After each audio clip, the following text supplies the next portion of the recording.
Imagine for a moment a world without paperwork, no forms to fill out, no receipts to keep, no records to reference.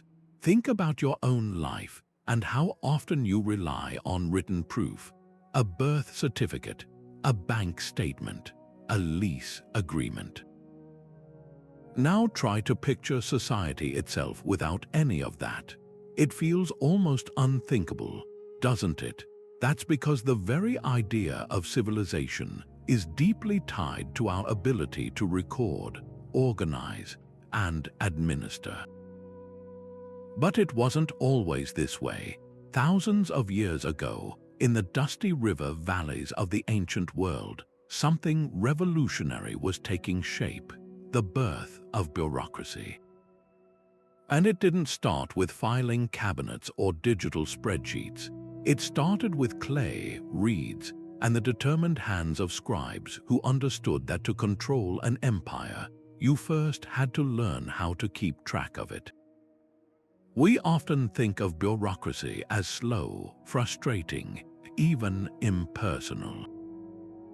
But what if I told you that it was one of humanity's most transformative inventions, that without it, great empires might never have risen, laws might never have been standardized, and history itself might have been lost to time? In this video, we're traveling back to the very origins of organized power to the world's first bureaucracies. We'll walk through the bustling temple complexes of Mesopotamia, stand in the scriptoriums of Egyptian scribes, and unroll the bamboo slips of China's Qin Dynasty. We'll see how ancient administrators used the paperwork of their day, clay tablets, papyrus scrolls, and silk records, not just to count grain or collect taxes, but to build systems of control, communication, and culture that would last for millennia.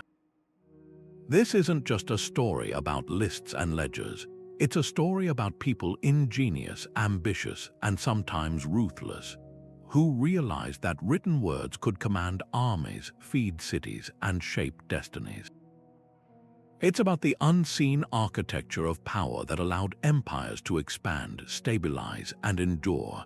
And perhaps most surprisingly, it's about us because the ways we live, work, and govern today are still echoing with the decisions made by those ancient record keepers. So get ready. We're about to uncover how paperwork didn't just support empires, it built them. And our first stop takes us to the fertile lands between two great rivers where it all began. Now let's step into that world, into the very heart of Mesopotamia, the land between the Tigris and Euphrates rivers. This region, known as the Fertile Crescent, was a cradle of innovation, and it was here, over 5,000 years ago, that the Sumerians faced a problem of prosperity. Their farms were so productive, their cities so bustling with trade and people, that the old ways of keeping everything in one's head were no longer enough. How do you manage the surplus of grain from 100 different fields? How do you ensure every worker who helped build a temple gets their fair ration of beer? This was the practical, everyday puzzle that demanded a solution, and that solution was the birth of bureaucracy. Picture the scene, not a drab office, but a vibrant, sun-baked temple complex, the economic and spiritual center of a Sumerian city-state. Here, priests, who were the original administrators, sat with slabs of wet clay and a sharpened reed stylus. With meticulous precision, they would press marks into the clay, creating a script we now call cuneiform, which means wedge-shaped. These weren't yet grand poems or epic myths. The very first tablets were astonishingly mundane. They were receipts, inventories, lists of animals, quantities of barley, and the names of workers assigned to dig an irrigation canal. Each impression in the clay was a data point, a tiny piece of a much larger picture being constructed, the organized management of an entire community. But to dismiss these as simple lists is to miss their revolutionary power. This was about transforming intangible agreements and memories into permanent, physical objects. A spoken promise could be denied or forgotten. A clay tablet was evidence. It was accountability. For the first time, a ruler could look at a record and know, with certainty, how much wealth was stored in the granaries or how many men were available for a project. This ability to see the whole picture, to allocate resources with precision, was a form of power previously unimaginable. It was the power to plan for the future, to sustain larger populations, and to command on a scale that oral traditions could never support. This system allowed for specialization and social stratification. The scribe, the record keeper, became a vital profession, separate from the farmer or the soldier. This administrative class ensured that laws could be written down and applied more uniformly, that taxes often paid in kind with agricultural goods could be assessed fairly and collected efficiently. It brought a new kind of order, a coherence to human activity that turned a collection of people into a coordinated state. The chaos of a growing society was being tamed, one clay tablet at a time, setting a precedent that every empire to follow would look to and learn from. So who were the people behind this quiet revolution? They were the scribes, the human engines of the earliest bureaucracies, and their story is one of immense dedication and influence. Becoming a scribe was no simple feat. In Mesopotamia, a young boy, and it was almost always a boy, from a well-to-do family would be sent to an adaba, a tablet house or scribble school. Here, his education was rigorous, often harsh, and spanned many years. He would begin by learning to prepare his clay tablet to the right consistency, then master the handling of the stylus to form basic wedges and lines. From there, he graduated to memorizing the hundreds of complex cuneiform signs, each with multiple potential meanings and sounds. Discipline was severe. Clay tablets from the period even describe students being beaten for poor penmanship or talking in class.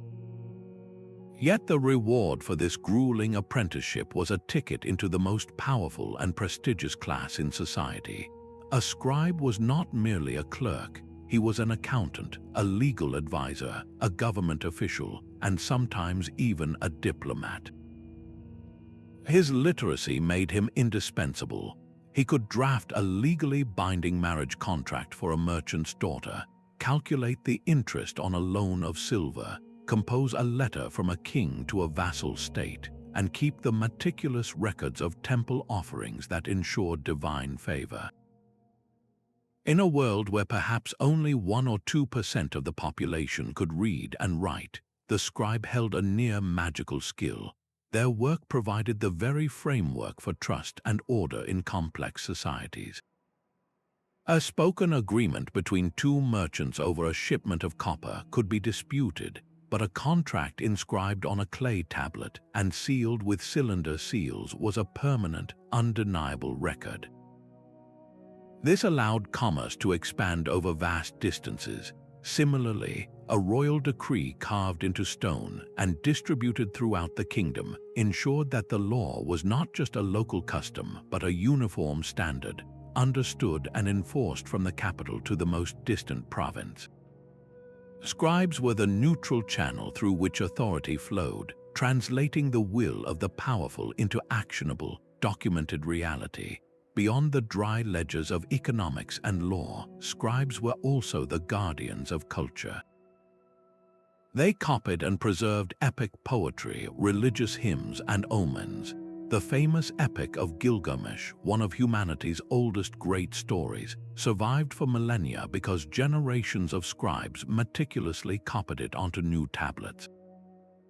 They were the keepers of knowledge, from medical treatments to astronomical observations, ensuring that a civilization's intellectual achievements were not lost to time. Their role was a unique fusion of the practical and the sacred, the administrative and the artistic.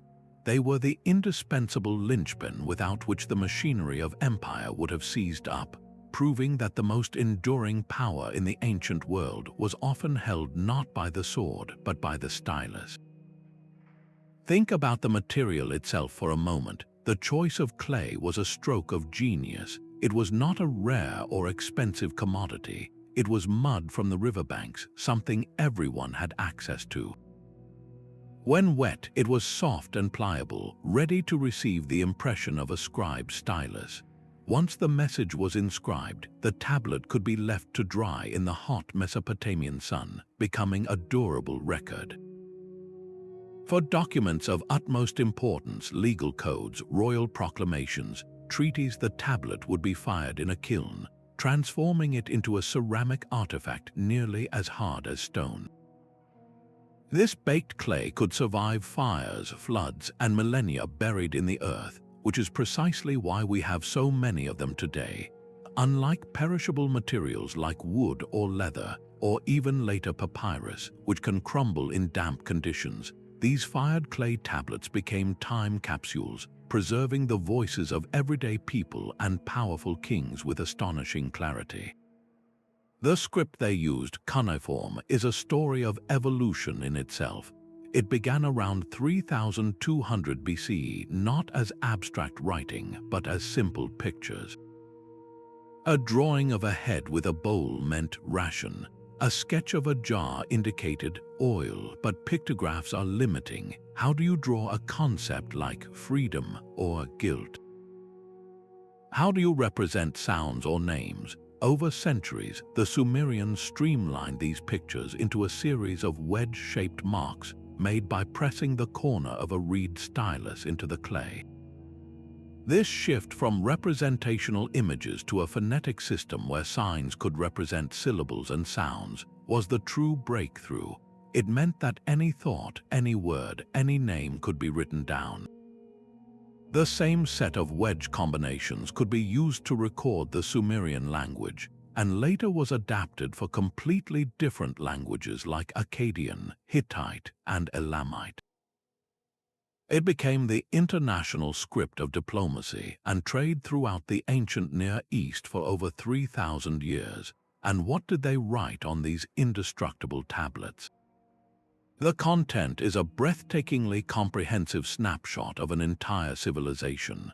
We have meticulously detailed administrative records from the great city of Ur, listing exactly how much wool was issued to each worker in a textile mill and what their corresponding ration of grain and oil should be. We have legal documents that read like modern court transcripts, contracts for the sale of houses and fields, marriage agreements, and even divorce settlements. One particularly touching tablet records a father giving his daughter a plot of land as a wedding gift, ensuring her financial security. We have letters that reveal personal anxieties, like a merchant writing home to assure his wife of his safety and complain about the poor quality of the copper he was being forced to buy.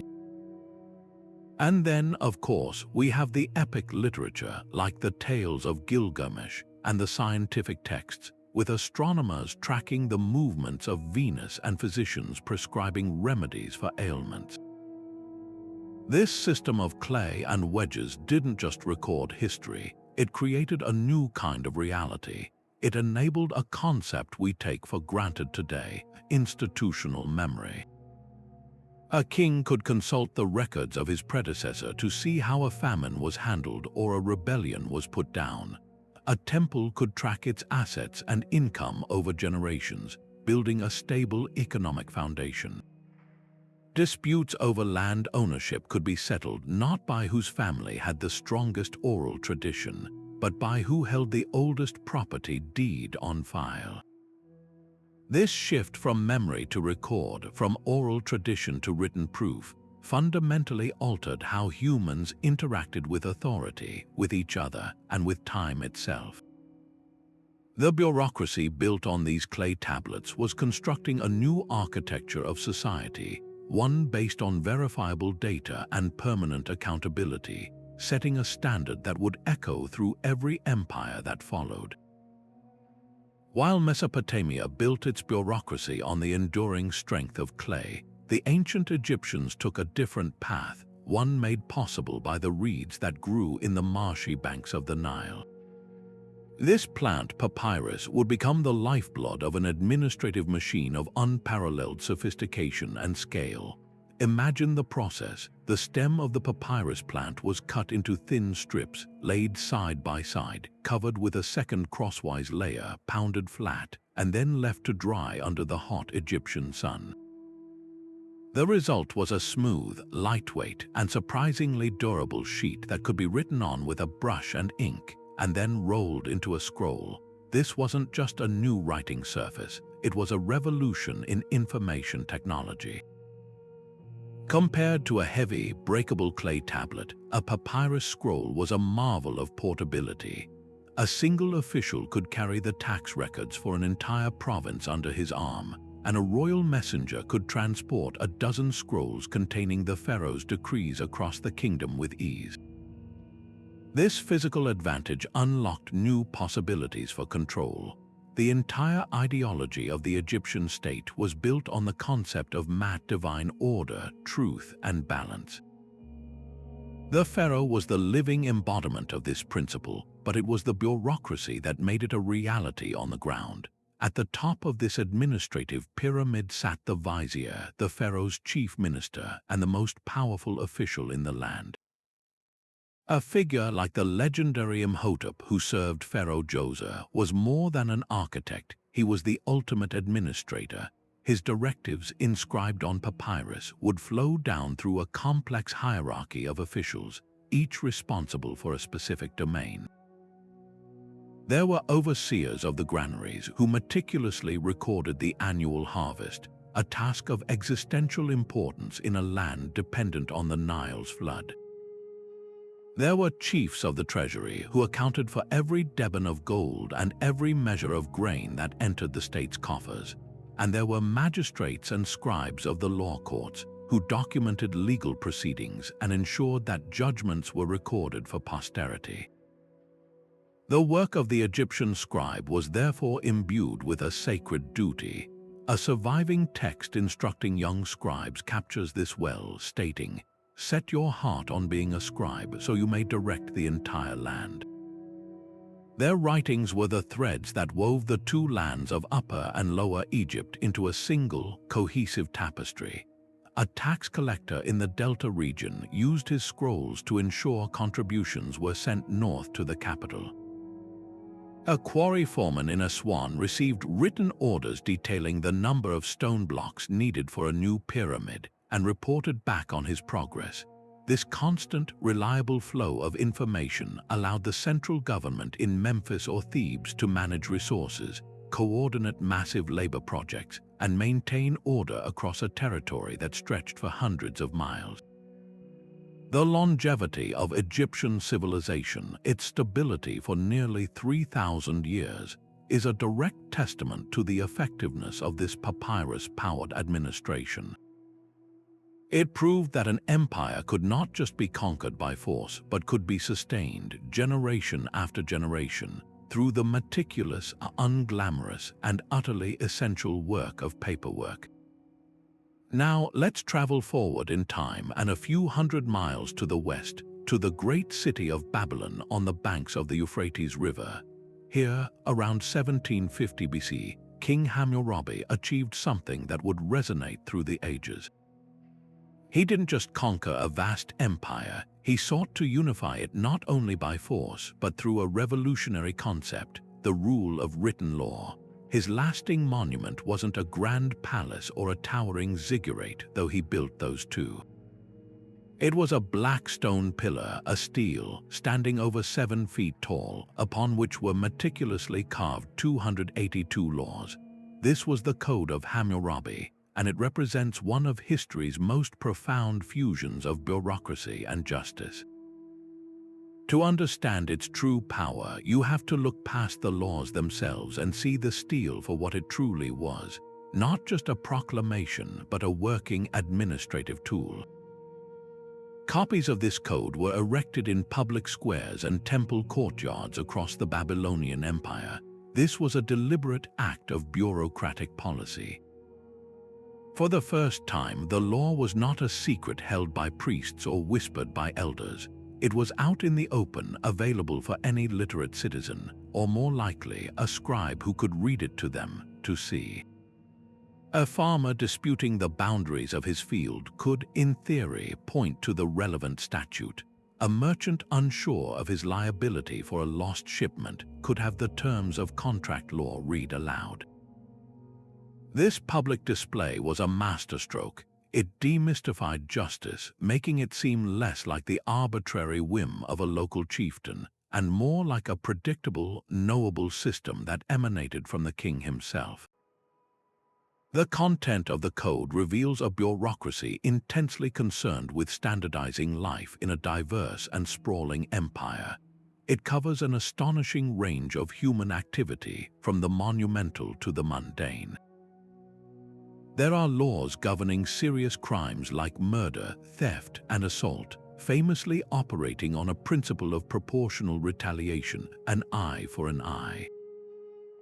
But the code goes much further, deep into the granular details of daily economic life. It sets fair wages for an ox driver or a field laborer. It establishes liability for a builder whose shoddy construction causes a house to collapse and kill its owner. It dictates interest rates on loans of silver and grain, and even includes consumer protection clauses, specifying the penalty for a merchant who tampered with weights and scales to cheat customers. This incredible detail served a crucial bureaucratic function. It reduced ambiguity. Before a written code, justice was often local, based on custom, memory, and the subjective judgment of community leaders.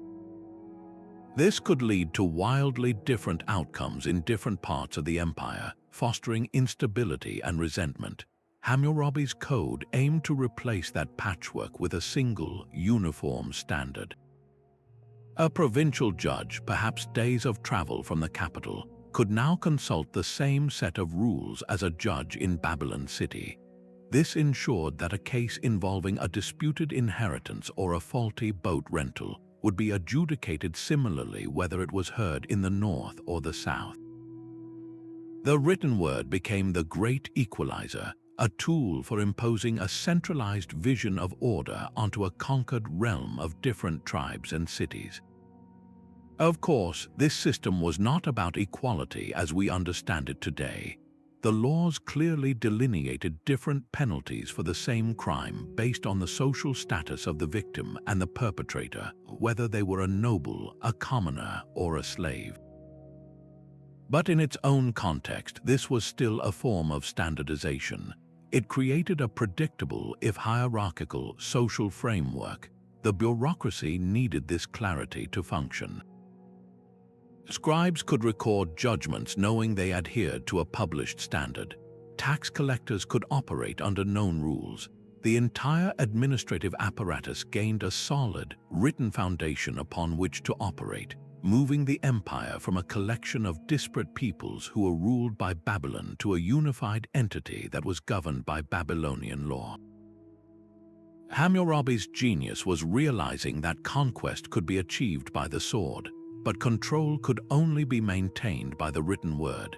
His code demonstrated, more clearly than ever before, that paperwork was the ultimate instrument for building a lasting empire.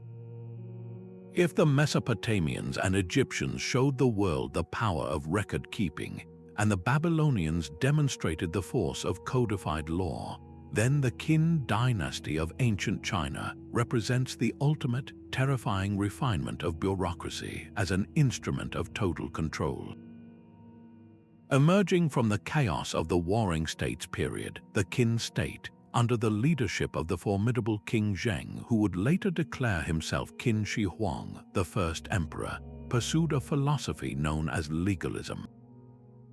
This wasn't about virtue or morality in the Confucian sense. It was about one thing above all else, the absolute power of the state, enforced through a system of strict, clear, and brutally enforced laws.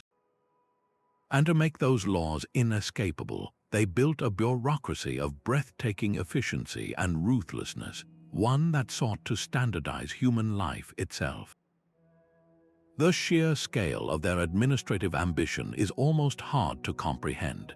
Imagine a land fractured for centuries into 7 major kingdoms, each with its own customs, its own currency, its own measurements for weight and distance, and most critically, its own versions of the written script.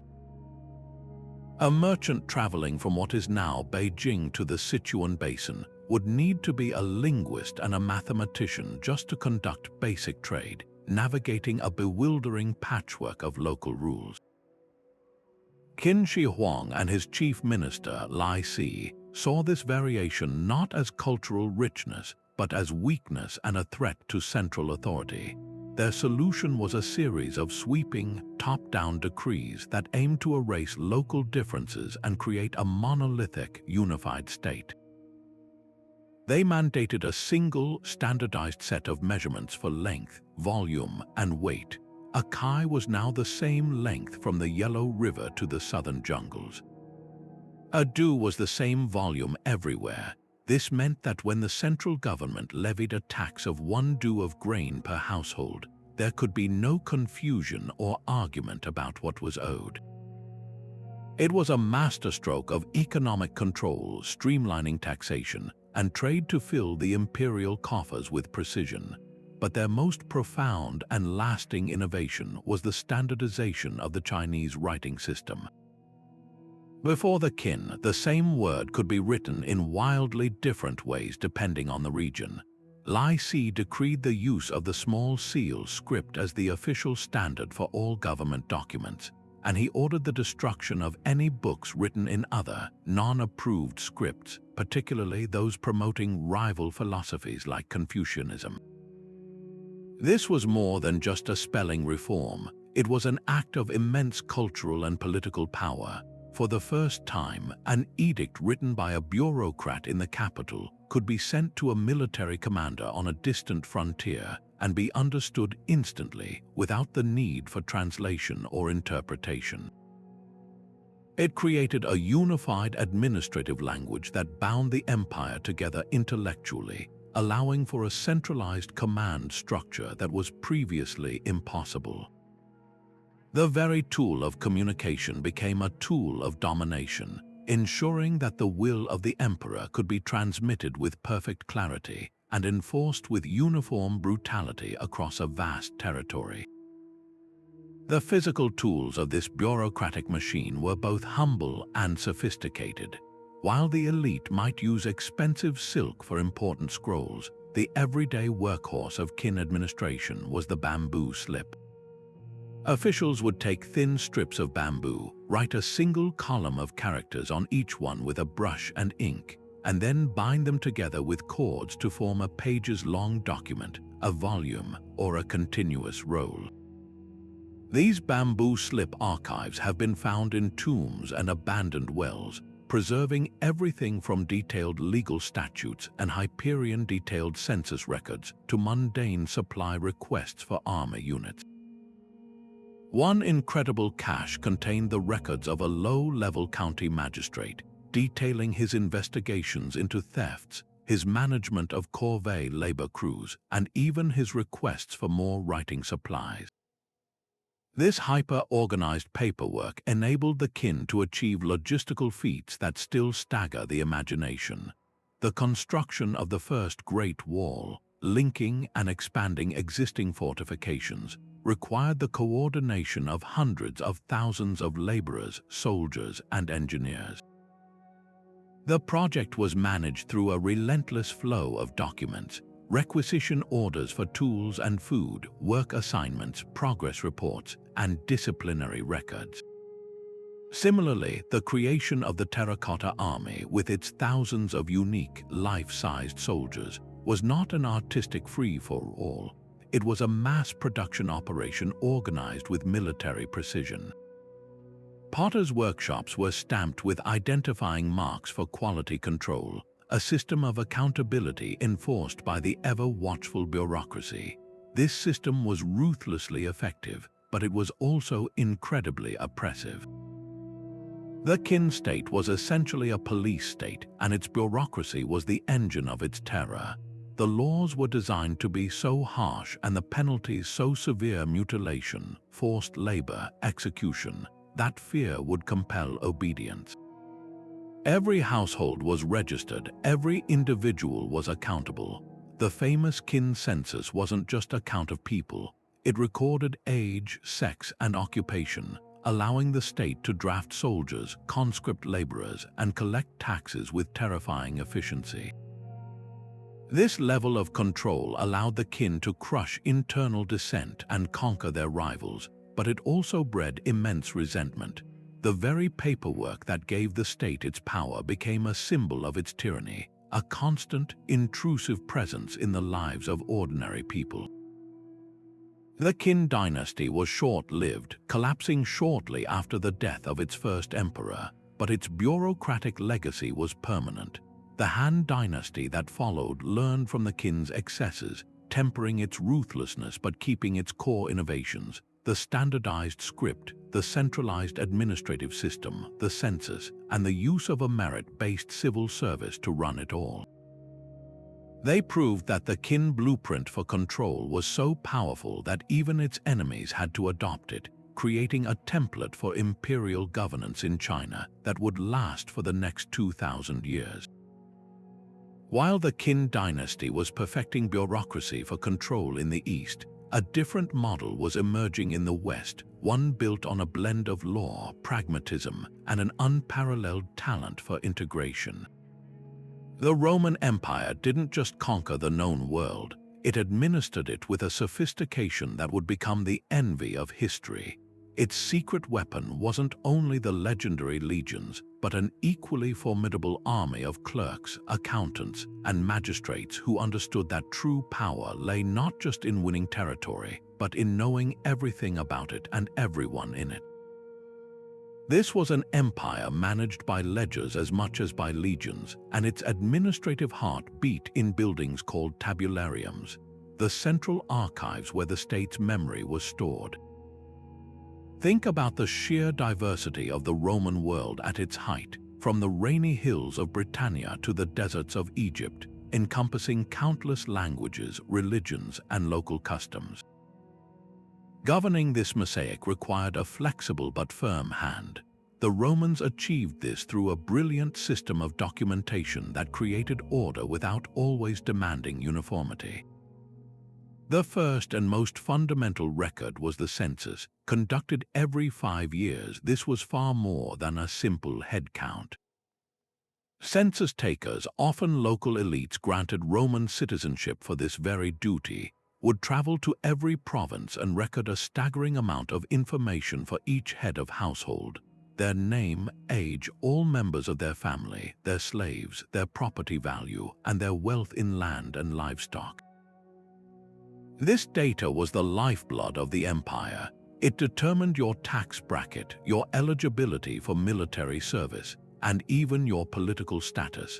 For the central government, it provided a real-time snapshot of the empire's entire human and economic resources, allowing them to plan military campaigns, allocate grain shipments, and budget for colossal public works with breathtaking precision.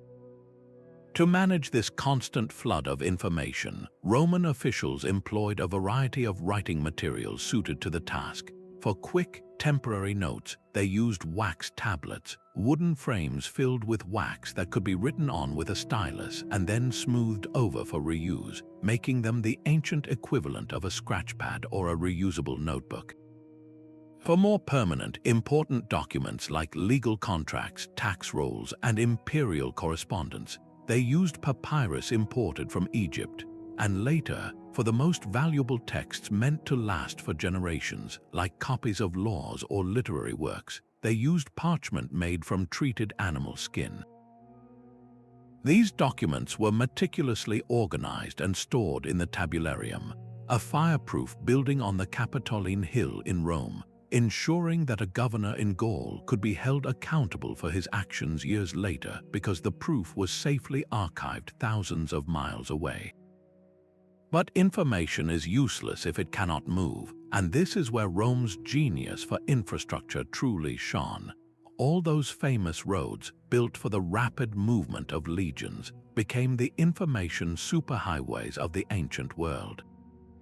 Riding on them was the cursus publicus, the state-run courier and transportation service established by Emperor Augustus. This was not a postal service for the public, it was a government express system. Relay stations were built a day's ride apart, stocked with fresh horses, carriages, and dedicated messengers. An imperial edict or a governor's urgent report could travel from Rome to the coast of Gaul in a matter of weeks, a speed that was simply unimaginable for most ancient empires. This system meant that an emperor in Rome could receive a report of a barbarian incursion on the Danube frontier, consult his maps and supply records in the tabularium, and have orders for troop reinforcements and grain shipments on their way back to the front lines before the local situation spiraled out of control. This ability to project administrative power instantaneously across vast distances is what allowed Rome to maintain its vast territories for centuries, turning the Mediterranean from a barrier into a connective highway for ideas, commands, and commerce, all documented and tracked by an army of unsung bureaucrats who truly made the world Roman. But this intricate machinery of imperial ambition, from the Roman roads to the Qin standard measures, all relied on one essential fuel: revenue. The grand armies, the monumental architecture, the sprawling administration itself. None of it was possible without a constant, reliable stream of wealth flowing into the state's coffers. This is where the true, grinding work of ancient bureaucracy proved its worth in the meticulous, often invasive, practice of taxation. It was the lifeblood of empire, and the scribe's pen was the needle that tapped the vein. Consider the challenge from the perspective of an ancient ruler. You command a vast, diverse territory. How do you know what it can actually provide? How do you ensure that a farmer in a remote valley contributes his fair share to the granary that feeds the capital city? The answer was a system of assessment and collection so detailed it rivals modern methods. This process always began with the most fundamental act of state power, counting. Before a single basket of grain could be demanded, the bureaucrats had to know what was there to be taken. In Egypt, this meant the annual event of the Nile's inundation was not just a natural wonder, it was an administrative starting pistol. As the floodwaters receded, leaving behind rich, black silt ready for planting, teams of scribes would fan out across the fields with their papyrus scrolls and measuring ropes. They didn't just estimate, they calculated the exact area of each plot of land, noting the quality of the soil and the type of crops it could support. This land survey became the basis for the tax assessment. A farmer's obligation wasn't a random guess, it was a precise percentage of his expected yield, calculated by a bureaucrat who had never tilled a field in his life. The methods of payment reflected the economies of these ancient worlds. In agricultural societies like Egypt and Mesopotamia, taxes were overwhelmingly paid in kind. You didn't pay with coins, you paid with the things you produced. A farmer paid with a portion of his barley harvest. A potter might pay with a set number of finished vessels for state use. A herdsman's tax was counted in livestock. This created a staggering logistical challenge for the state. Imagine the administrative effort required to receive, record, and store millions of liters of grain, thousands of jars of oil, and hundreds of cattle from across an entire kingdom. The records from Mesopotamian city-states show scribes operating vast central warehouses, issuing receipts for every delivery and meticulously tracking inventory levels to prevent famine and fund public works. These granaries and storehouses were the ancient equivalent of the national treasury, and their careful management by low-level clerks was quite literally a matter of national security. As economies grew more complex, so did tax systems. The Romans, with their monetized economy, often demanded payment in currency. This required a different kind of bureaucratic oversight. Officials had to assess the value of land and goods, convert that value into a coinage equivalent, and then ensure that some was collected. The Roman publicani, private tax farmers who bid for the right to collect taxes in a province, were a controversial feature of this system. While efficient at extracting wealth, they were infamous for lining their own pockets by collecting far more than was owed to the state, a corruption that sparked widespread resentment and even rebellions. This highlights the eternal tension within tax bureaucracy, the need for efficiency versus the risk of abuse. To combat this, emperors like Augustus gradually brought collection under direct state control, employing salaried officials and relying on the census data to create a more transparent and equitable, though never popular, system. The profound impact of this bureaucratic tax machinery extended far beyond funding palaces and armies. It forced the state to know its people with an intimacy that was previously impossible. To tax effectively, you needed to know who they were, where they lived, what they owned, and what they did for a living. This relationship was a double-edged sword for the common citizen. On one hand, an efficient, fair tax system could provide immense benefits. The grain collected from Egyptian farmers was not just hoarded. It was redistributed as wages to the laborers building the pyramids and the temples, effectively functioning as an early form of a welfare state that stabilized the economy and prevented unrest. The taxes collected across the Roman Empire funded the aqueducts, roads, and public baths that raised the standard of living for millions. On the other hand, this system gave the state a long and powerful reach into every household.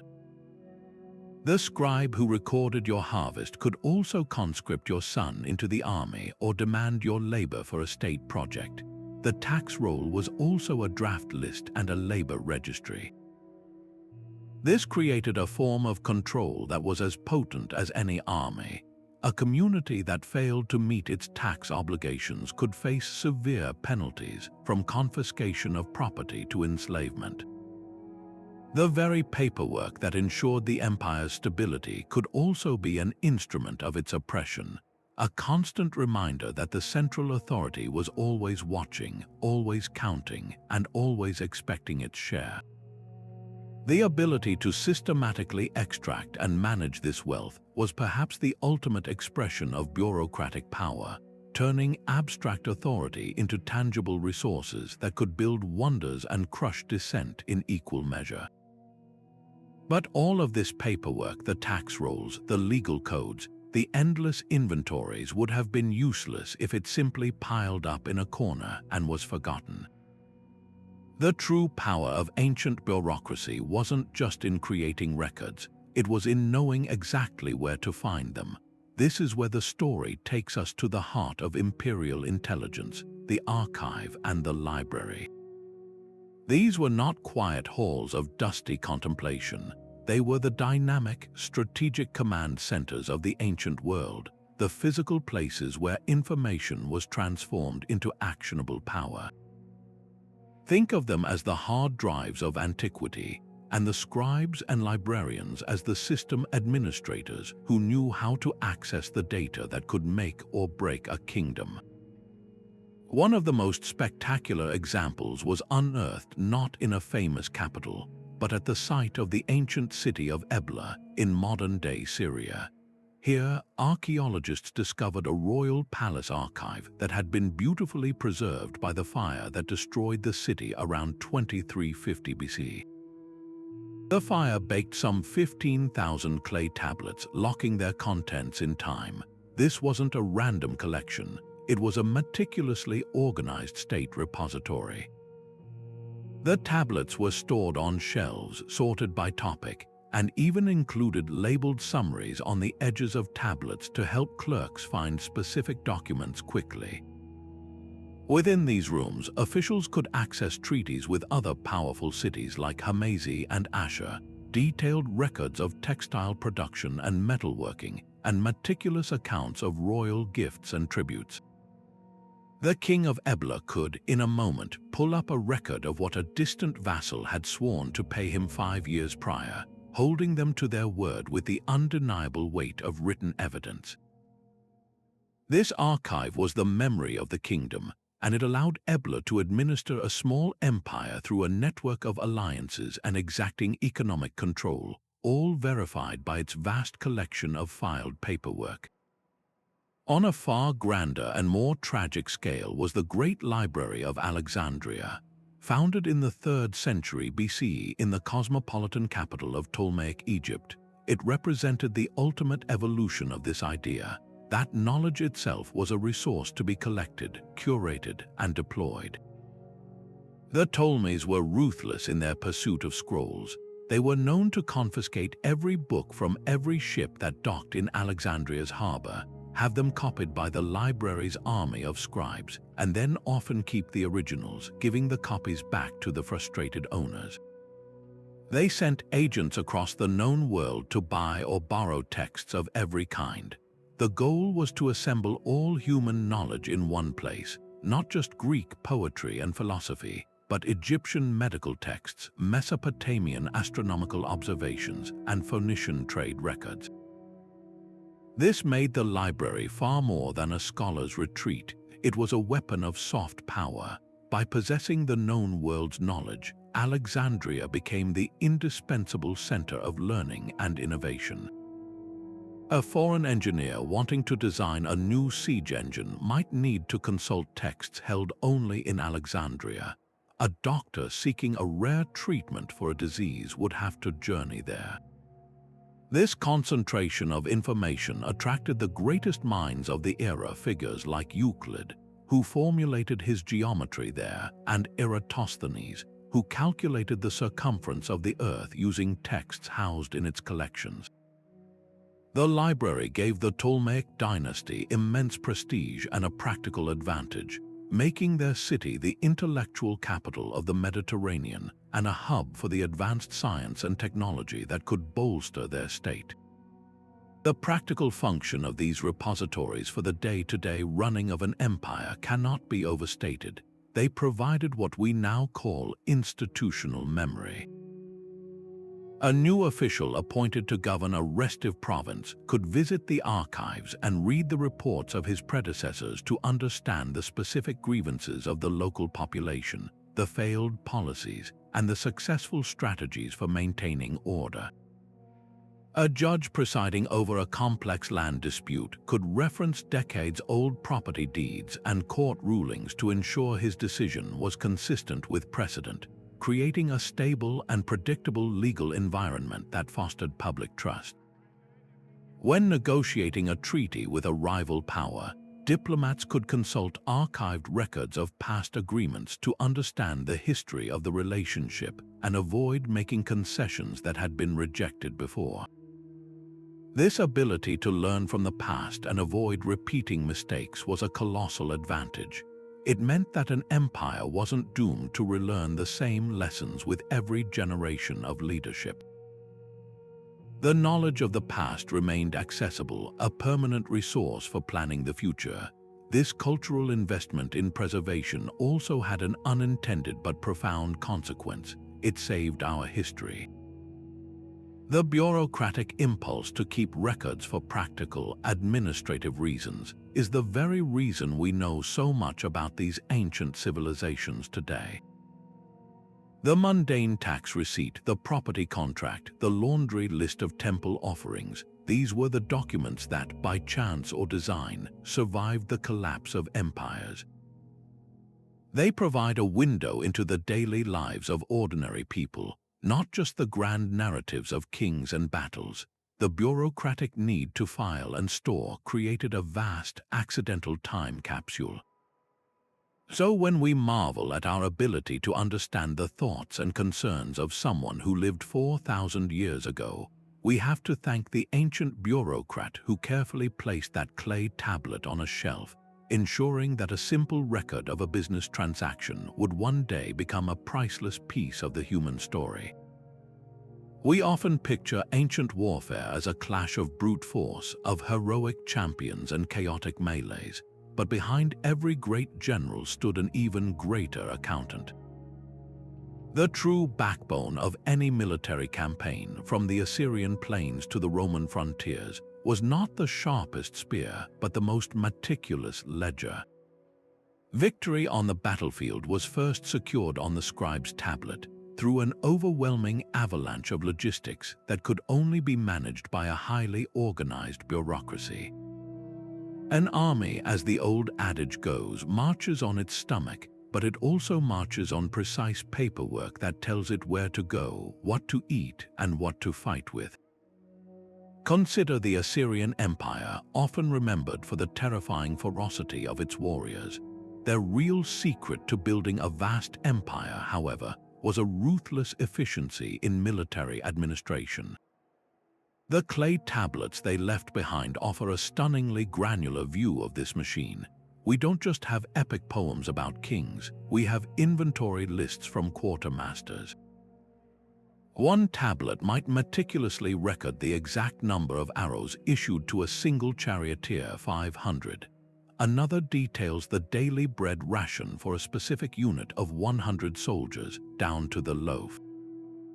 There are records of leather straps for helmets, shipments of bronze for spearheads, and even reports on the number of nails required to build a siege engine. This hyper-detailed record-keeping allowed the Assyrian war machine to project power over incredible distances. A commander launching a campaign into distant Anatolia could do so with the confidence that his supply trains, coordinated from the capital Nineveh, would deliver exactly what he needed when he needed it. The bureaucracy didn't just supply the army, it built the very framework for conquest, planning fortification lines, scheduling the movement of troops from different provinces, and managing the subjugated territories behind the advancing front lines to prevent rebellion.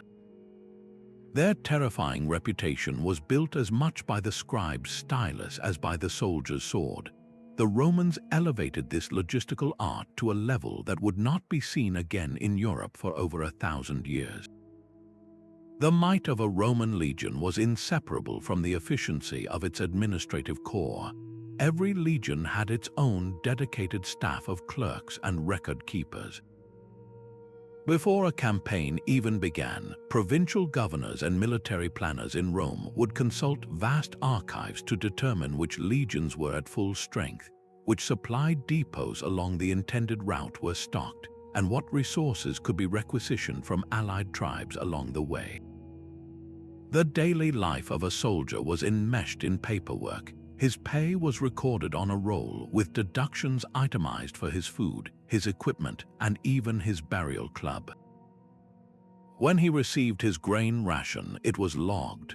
When his hobnailed sandals wore out and needed replacing, a request form was submitted. This constant documentation created a system of breathtaking accountability and predictability. This system allowed Rome to perform logistical miracles. Julius Caesar's conquest of Gaul is a classic example of a campaign won by superior supply chains. While his Gallic opponents were often limited by what they could carry or forage, Caesar's legions were supported by a relentless flow of provisions organized by his quartermasters. They built a fleet of ships to supply his operations along the Atlantic coast, established secure supply depots at strategic river crossings, and had detailed knowledge of harvest times in conquered territories to requisition grain efficiently. A legion could build a fortified camp every single night in any terrain because the process was a drilled administrative routine as much as an engineering feat. The materials needed, the assignment of tasks to each century, it was all part of a standardized, repeatable system documented in the army's manuals. This meant that even in hostile territory, the Roman army carried a bubble of bureaucratic order with it, allowing it to operate far from home for years on end. The ability to reliably feed, pay, and equip 50,000 men on a foreign continent was a far greater advantage than any tactical formation.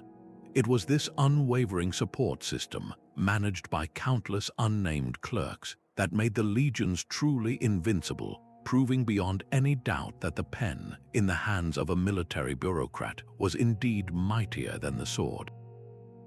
For the vast majority of people living in these ancient empires, the grand machinery of bureaucracy was not an abstract concept discussed in palaces. It was a tangible, daily reality that shaped the very rhythm of their existence. This relationship was profoundly complex, a double-edged sword that could provide security and structure just as easily as it could impose burden and control. On one hand, the state's ability to organize and administer brought undeniable benefits that underpinned civilized life. The meticulous records kept by scribes enabled the planning and maintenance of massive public works projects that entire populations relied upon. In Egypt, the entire agricultural cycle was orchestrated by the state. Bureaucrats, using ancient Nile height records, could predict the flood and coordinate the massive labor force needed to repair and extend irrigation canals, ensuring that water reached every farm plot. This meant a peasant's family could eat because the central administration had efficiently managed a resource that no individual village could handle alone. Similarly, in the Roman Empire, the taxes collected from a merchant in Hispania might fund the legions guarding the Rhine frontier, but they also paid for the stone-paved road that ran right past his own town, making his trade easier and safer. The bureaucracy provided a framework for order, a system of courts that, while hardly perfect, offered an alternative to violent blood feuds for settling disputes over property or inheritance. For the common person, this state-backed structure could mean the difference between a predictable, secure life and one of chaotic vulnerability. Yet, the other edge of that sword was sharp and ever-present. This same system of order was funded by and enforced through relentless demands on the individual. The tax collector, armed with his scrolls and backed by the authority of the king or emperor, was the most immediate and often most resented face of the state. For a farming family, the annual tax wasn't a minor financial inconvenience. It was a claim on the literal fruits of their year-long labor, a portion of the grain that represented their survival through the winter. A bad harvest didn't absolve them of their obligation. It could mean debt, the loss of their land, or even the selling of family members into temporary servitude to settle the debt. Beyond taxes, the state's long reach extended to the person itself through conscription. The detailed census records that listed all able-bodied men were also draft lists. A young man could be taken from his family for years of military service, building roads in some distant province or standing guard on a windswept frontier, all because his name was neatly recorded on a papyrus roll in a government archive. This was the paradox of ancient bureaucracy. The very system that built the aqueduct bringing you fresh water was the same one that could take your son to die in a foreign land. The act of registration itself, a cornerstone of bureaucratic control, created a new layer of social hierarchy. Literacy was the key that unlocked the system, and it was a key held by a very small, elite class.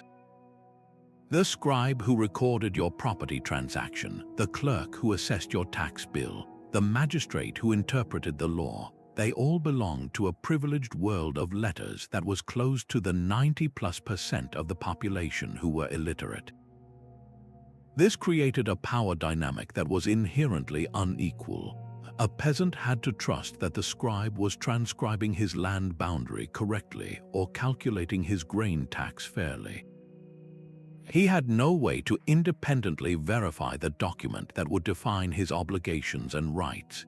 This reliance fostered a social chasm between the literate administrators and the illiterate administered, cementing the former's status as a ruling class not just by wealth or birth, but by their exclusive command of the written word, the very tool of power.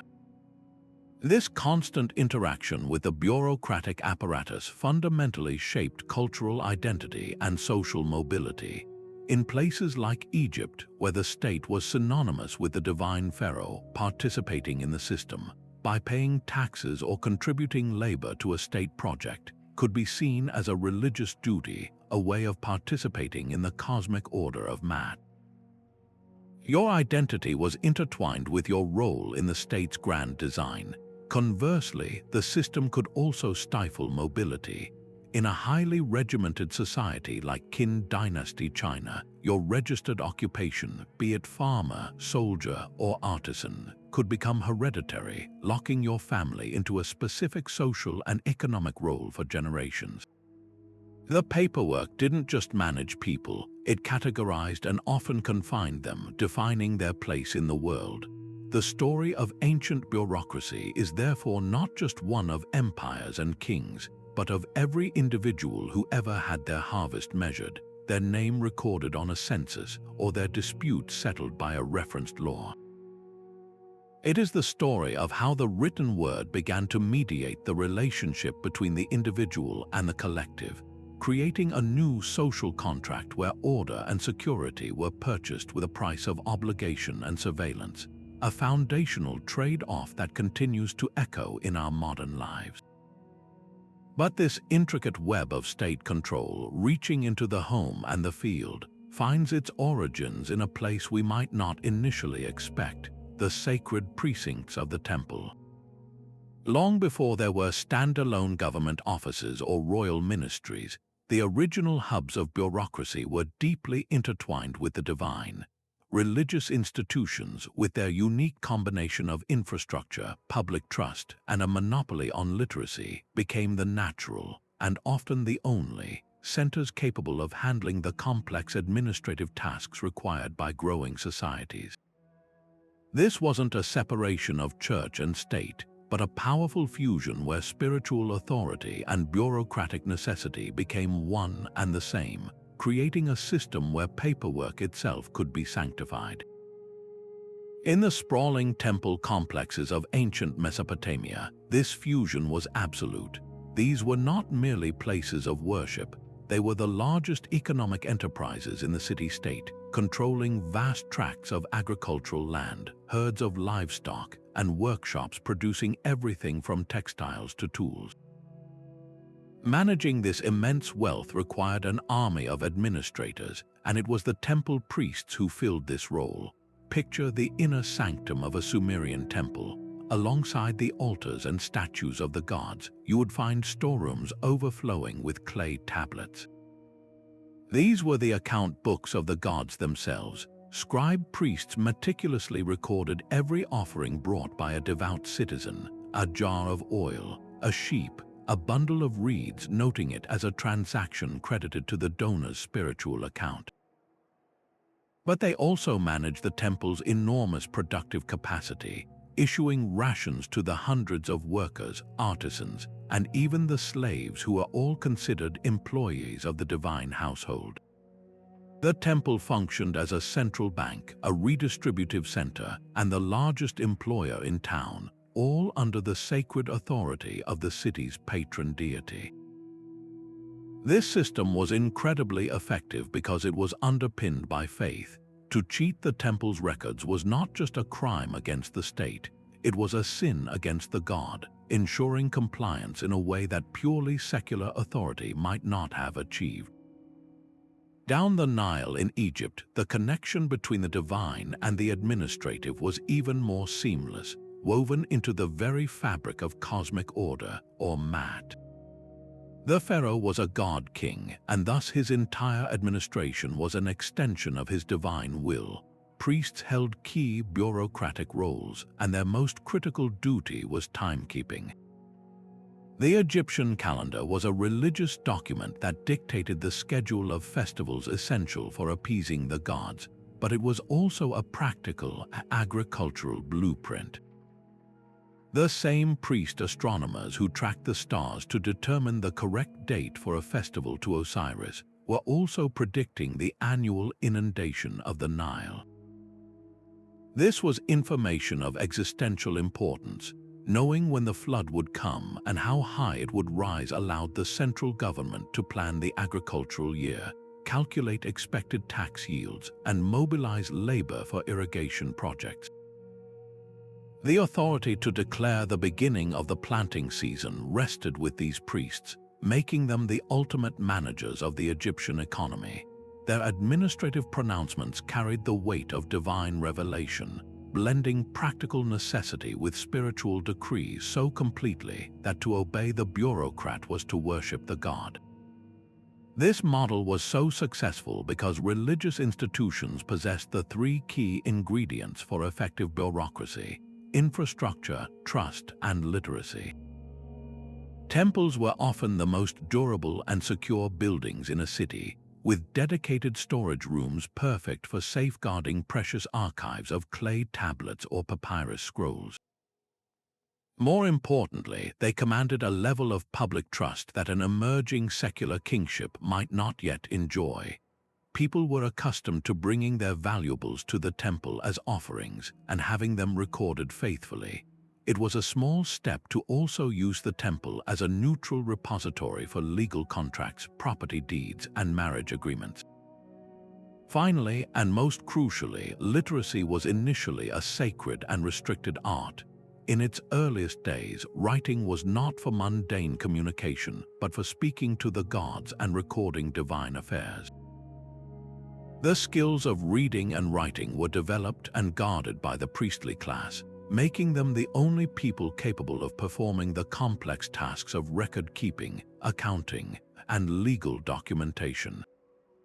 A king needed these literate priests to run his kingdom, and the priests, in turn, gained immense secular power and wealth from their partnership with the palace. This powerful alliance created a self-reinforcing cycle that shaped the very structure of ancient power. The sanctity of religion gave a moral and unassailable authority to the sometimes onerous demands of the state, like tax collection or labor conscription. Conversely, the practical, administrative power of bureaucracy gave religion a tangible, institutional presence in the everyday lives of people, far beyond the walls of the temple.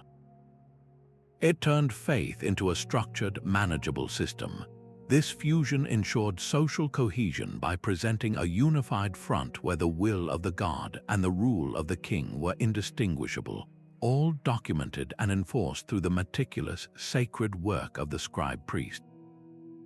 The legacy of this partnership is profound, echoing in modern times where elements of institutional structure and even our weekly calendar still bear the imprint of ancient religious administration. While the mighty empires of Mesopotamia and Egypt were perfecting their systems of administration, they were also engaged in a constant, quiet revolution, a race to find the perfect medium for their all-important records. The story of bureaucracy is, in many ways, a story of its physical form, a tale of how the very substance used to capture words dictated the speed, reach, and ambition of governance. Each new material wasn't just an upgrade, it was a transformation of what was possible, directly shaping the destiny of empires. It all began with the humble clay of the riverbanks, abundant and forgiving. A scribe could moisten a lump of it, shape it into a tablet, and inscribe his cuneiform wedges with a stylus. If he made a mistake, he could simply smooth the surface and start again. Once finished, the tablet could be sun-dried for temporary use or fired in a kiln, turning it into a permanent ceramic document nearly indestructible. This durability is the reason we know so much about Sumerian and Akkadian societies.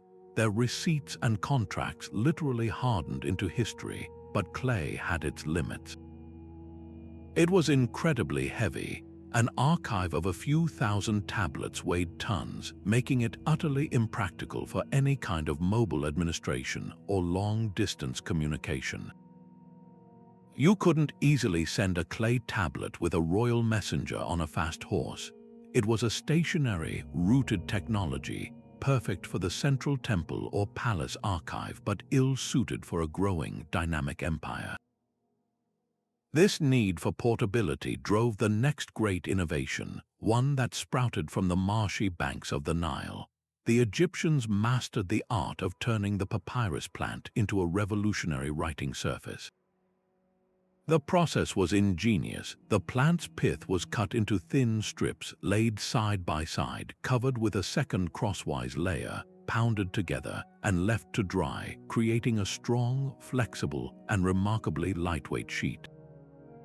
This was a game changer. A scribe could now write with a brush and ink, unrolling a scroll that could hold the content of dozens of heavy clay tablets. A single official could carry the tax records for an entire province under his arm. This portability supercharged the Egyptian bureaucracy, enabling communication across vast distances. A decree from the pharaoh in Memphis could be written on papyrus, rolled up and carried by a courier to Thebes in days, something utterly impossible with clay. Papyrus made the state nimble, allowing it to project its authority and gather information with unprecedented speed. However, papyrus had its own vulnerabilities. It was susceptible to dampness, mold, and could tear easily.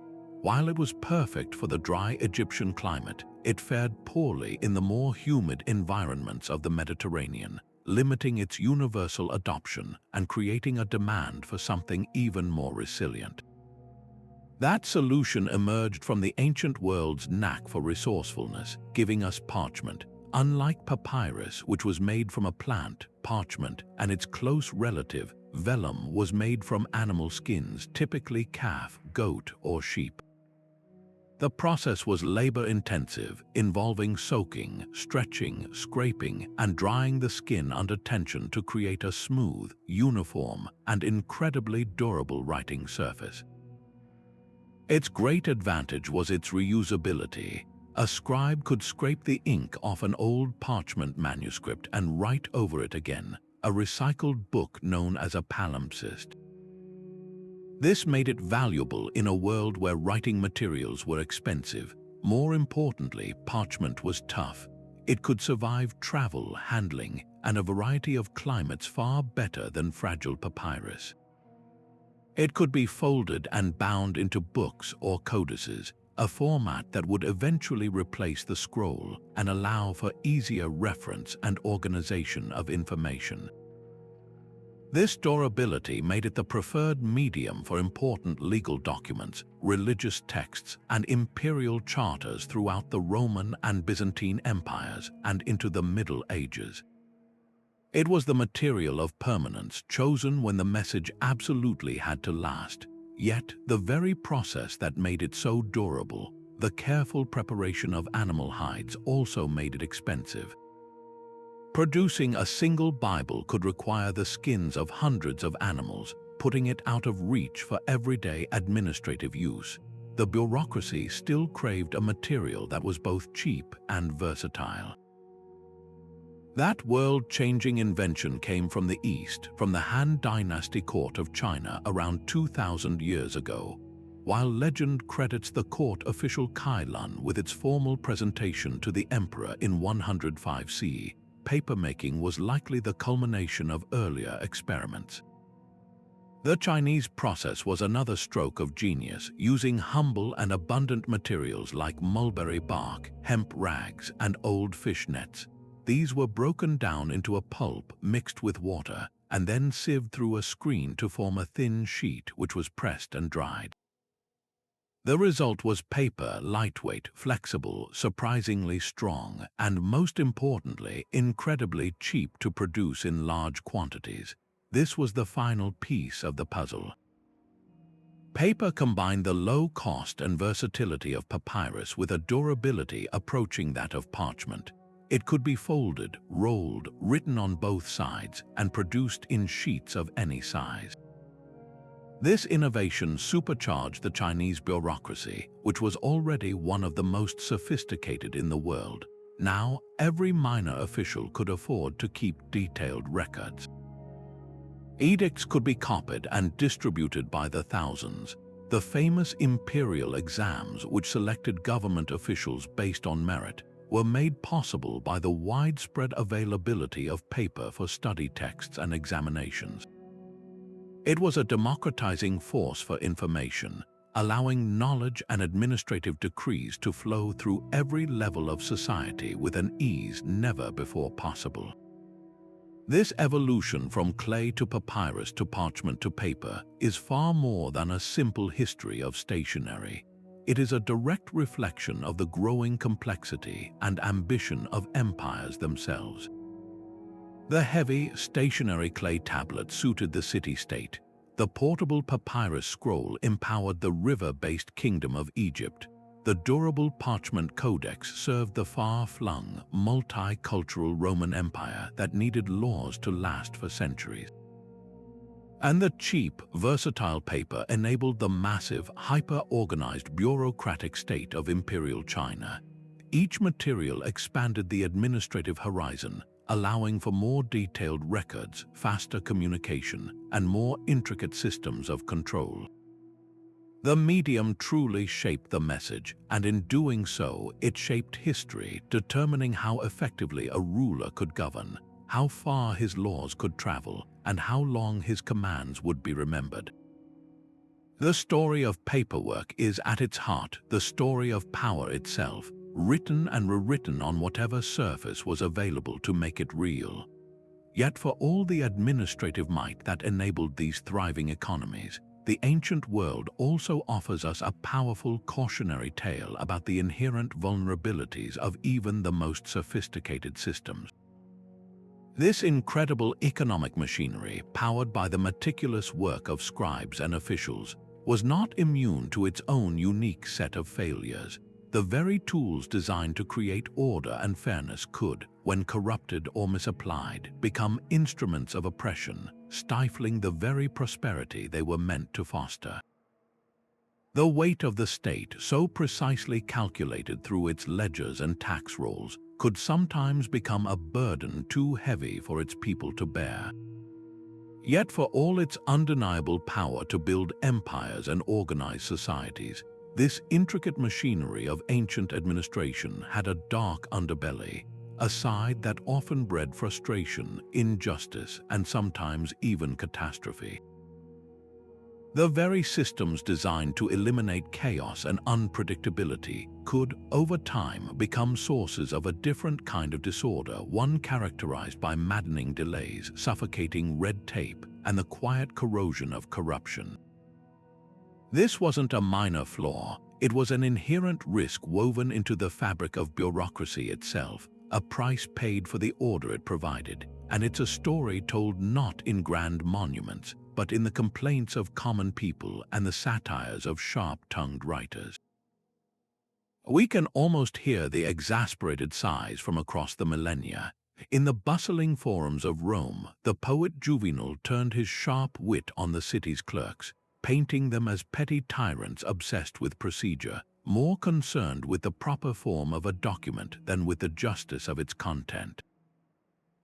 He mocked the endless layers of approval required for the simplest of tasks, a system where a request could travel from desk to desk for weeks, only to be rejected for a minor technical error. This wasn't just an artistic exaggeration, it was a reflection of a real and growing problem. The Roman Empire's vast administrative apparatus, for all its efficiency, could become hopelessly tangled in its own complexity. A petition from a provincial farmer seeking redress for a wrongful land seizure might have to pass through the hands of a local magistrate, a regional governor's aide, a financial officer, and a central archive clerk, each one adding their own stamp and potentially their own demand for a processing fee to move it along. The quest for perfect record-keeping could sometimes eclipse the original purpose of the records, to serve people and ensure fairness. On the other side of the world, in Han Dynasty China, scholars and officials themselves wrote openly about the oppressive weight of their own system. They lamented the paperwork sickness that afflicted the peasantry, the endless demands for censuses, land surveys, and tax assessments that pulled farmers from their fields and required them to travel long distances to report to magistrates. A famous text from the period, the Discourses on Salt and Iron, records a debate where scholars argued that the government's obsessive regulation of the economy, setting prices, controlling trade, and demanding precise production quotas, was stifling initiative and creating a class of parasitic officials who grew wealthy not from producing anything themselves, but from managing the producers. The bureaucracy, originally meant to harness the country's resources for the common good, could transform into a self-serving entity that primarily sustained itself. And where there is complex procedure and centralized power, corruption finds fertile ground. The same detailed tax records that funded public works could be manipulated by a dishonest scribe to extort extra grain from a vulnerable farmer who couldn't read the scroll to verify the amount. A well-placed bribe could make a land deed disappear from an archive, dispossessing a family of generations of inheritance. In the Roman system of tax farming, where private contractors bid for the right to collect taxes in a province, the potential for abuse was systemic. These publicani had every incentive to collect far more than was owed to the state, pocketing the difference and becoming notoriously wealthy and hated figures whose exploitation was a direct cause of rebellions. The elaborate rules designed to prevent fraud could themselves be used as weapons by corrupt officials, who would hide behind technicalities or delay proceedings indefinitely until a bribe was paid. The consequences of these failures were not merely inconveniences, they could be devastating on a monumental scale.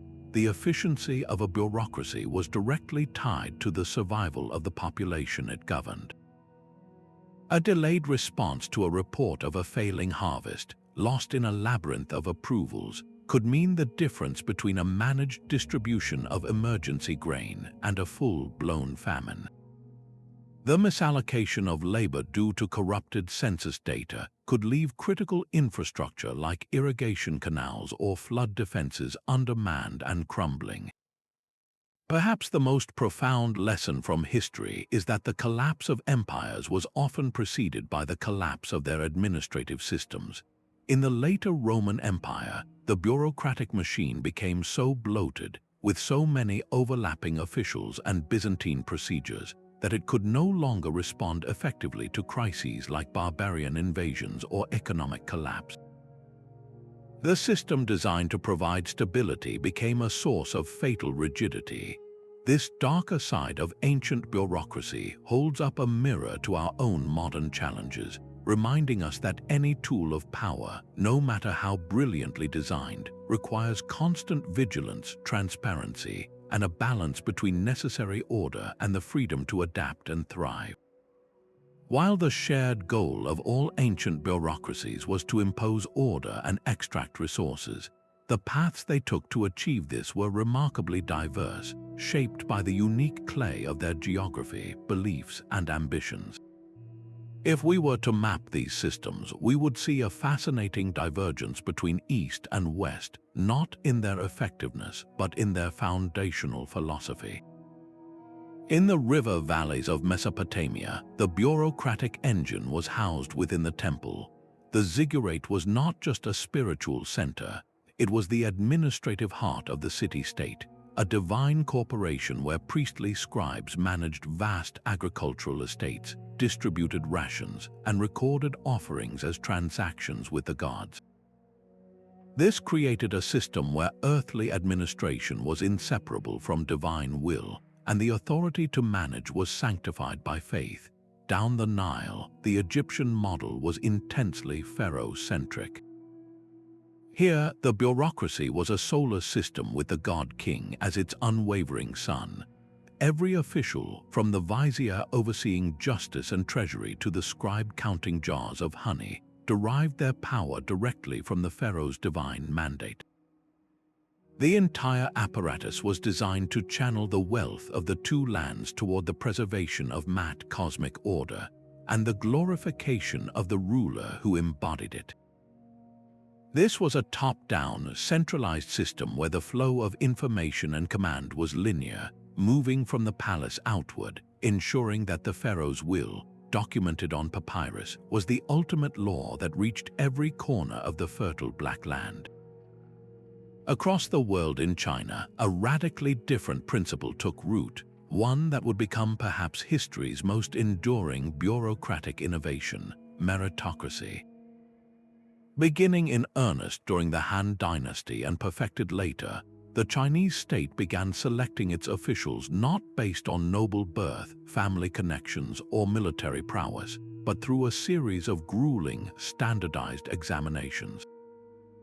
These tests, which demanded encyclopedic knowledge of Confucian classics, philosophy, and statecraft, created a class of scholar officials, the mandarins, whose authority was based on demonstrated intellectual achievement and moral virtue.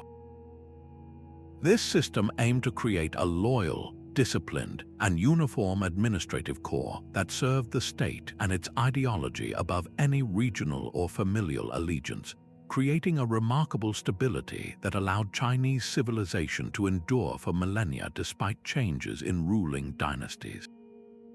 The Roman approach, by contrast, was a masterclass in pragmatic adaptation. The Romans were brilliant borrowers and systemizers, not dogmatic innovators.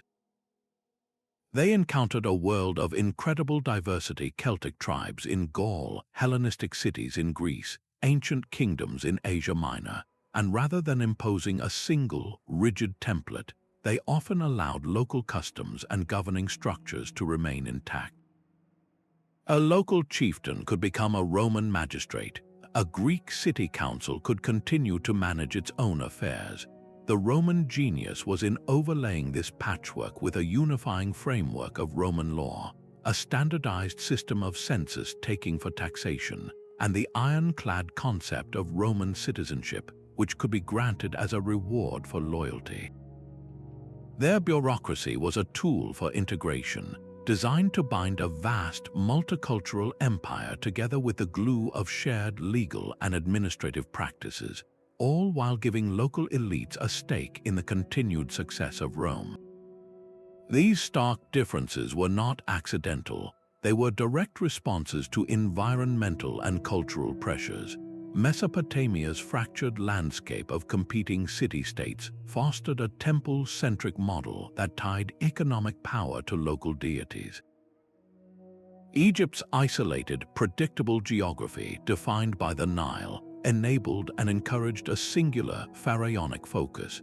China's need to manage massive water projects and defend vast land frontiers likely incentivized the creation of a large, loyal, and centrally controlled meritocratic class.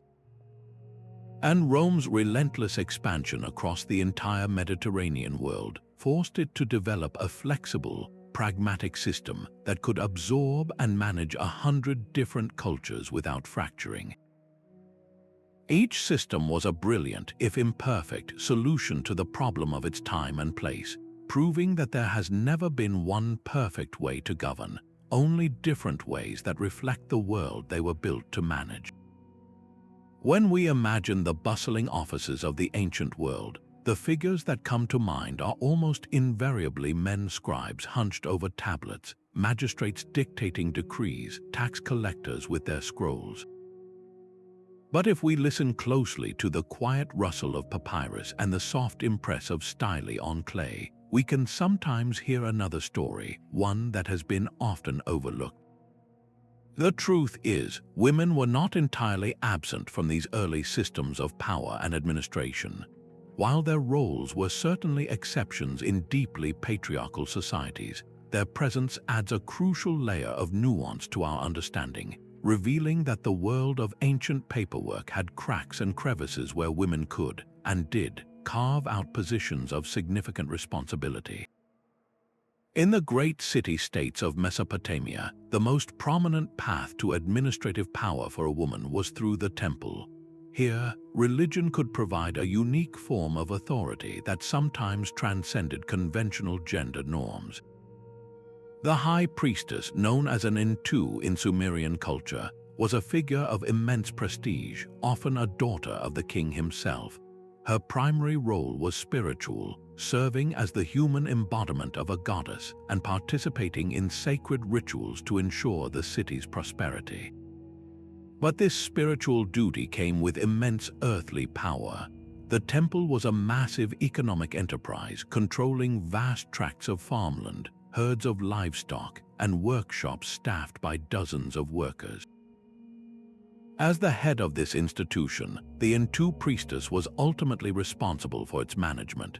Cuneiform tablets from the city of clearly show priestesses authorizing transactions, overseeing the distribution of resources, and managing the temple's lucrative trade in wool and textiles. Their seals, impressed upon clay documents, were as legally binding as any king's, moving large quantities of barley, silver, and precious goods. They were not merely figureheads, they were chief executive officers of a divine corporation, wielding a stylus to direct the flow of wealth and labor.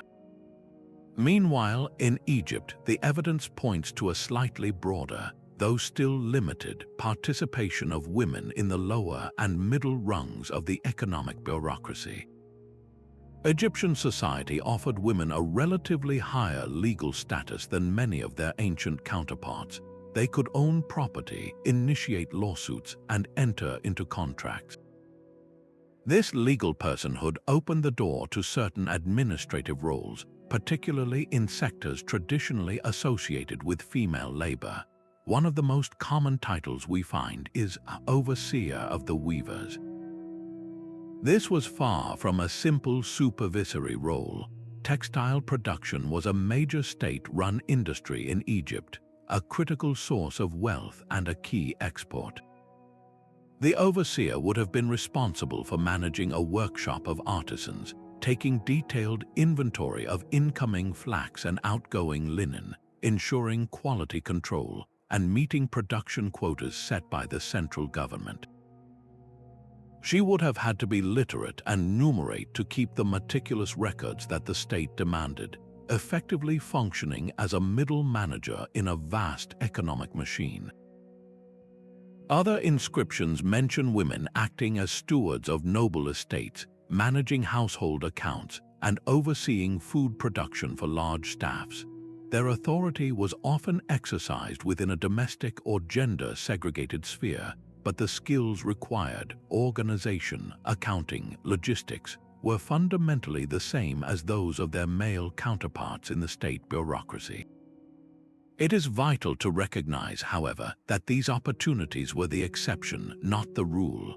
They were almost always available only to women who were already part of the elite, through royal birth or marriage into a high-ranking official's family. For the vast majority of women in the ancient world, the path to literacy and administrative power was firmly blocked. The rigorous scribble schools of Mesopotamia were almost exclusively male domains. The relentless grind of agricultural labor and domestic responsibility left little room for the years of study required to master cuneiform or hieroglyphics.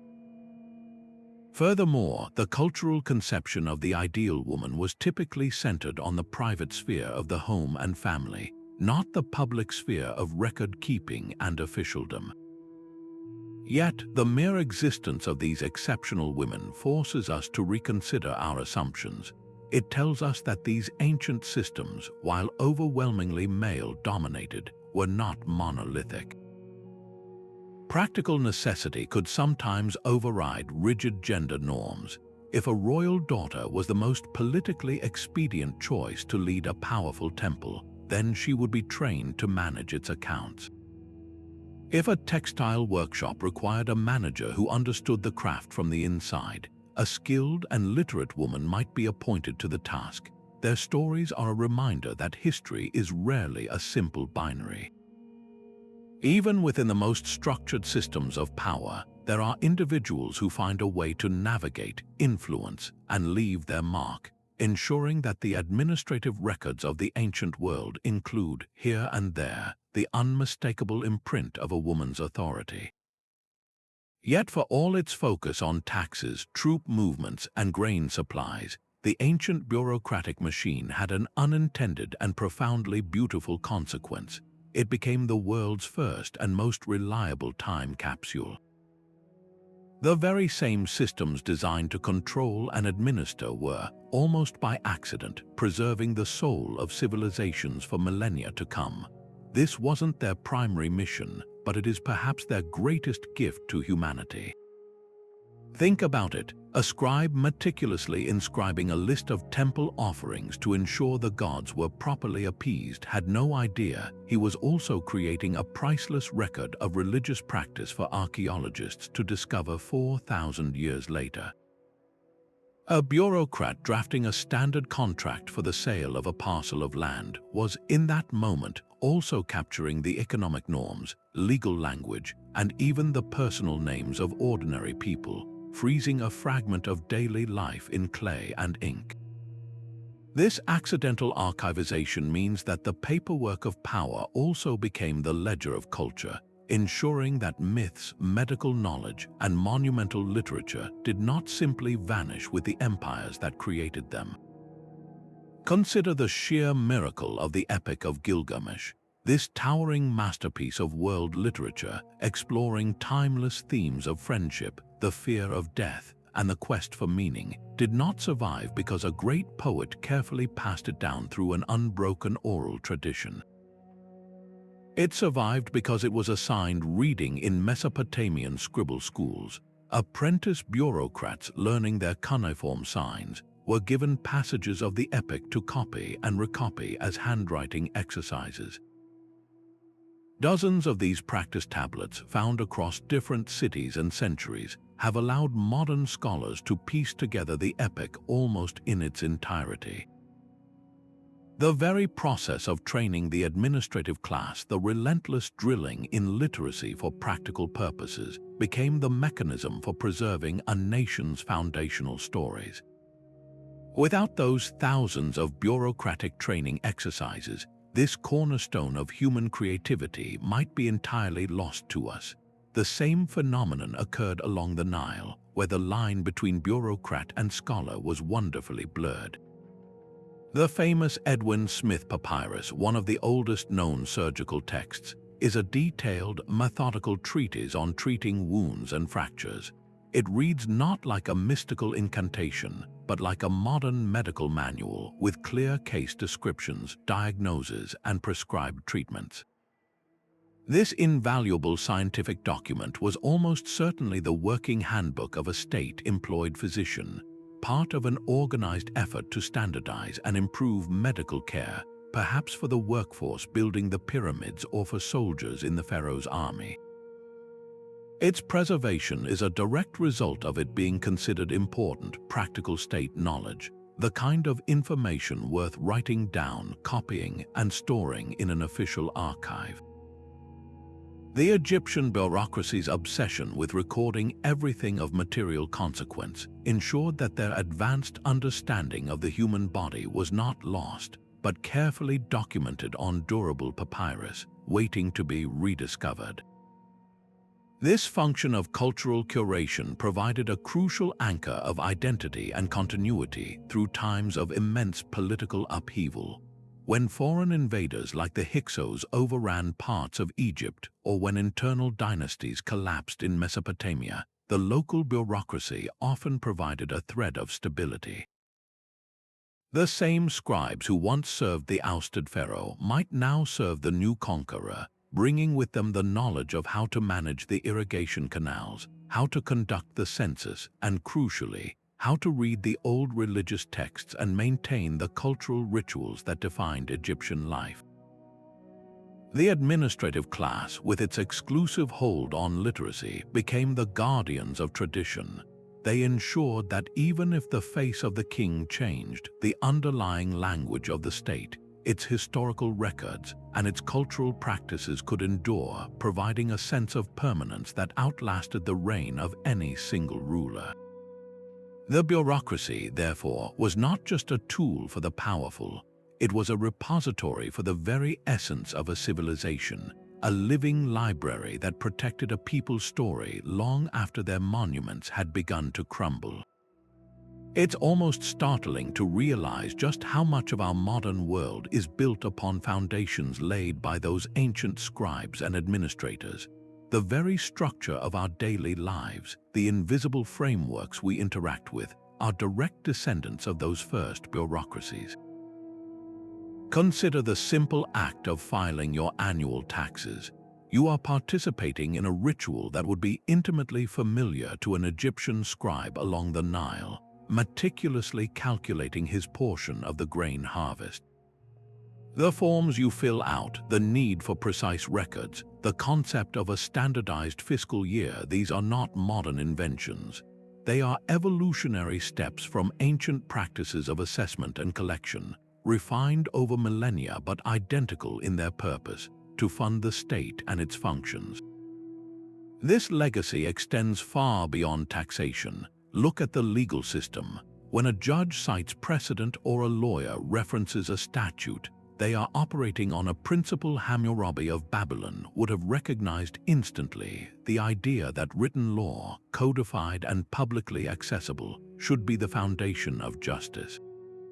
Our entire concept of administrative law, the rules that govern how government agencies operate, is a direct echo of the Qin Dynasty's obsession with standardizing procedures to ensure uniform control from the center.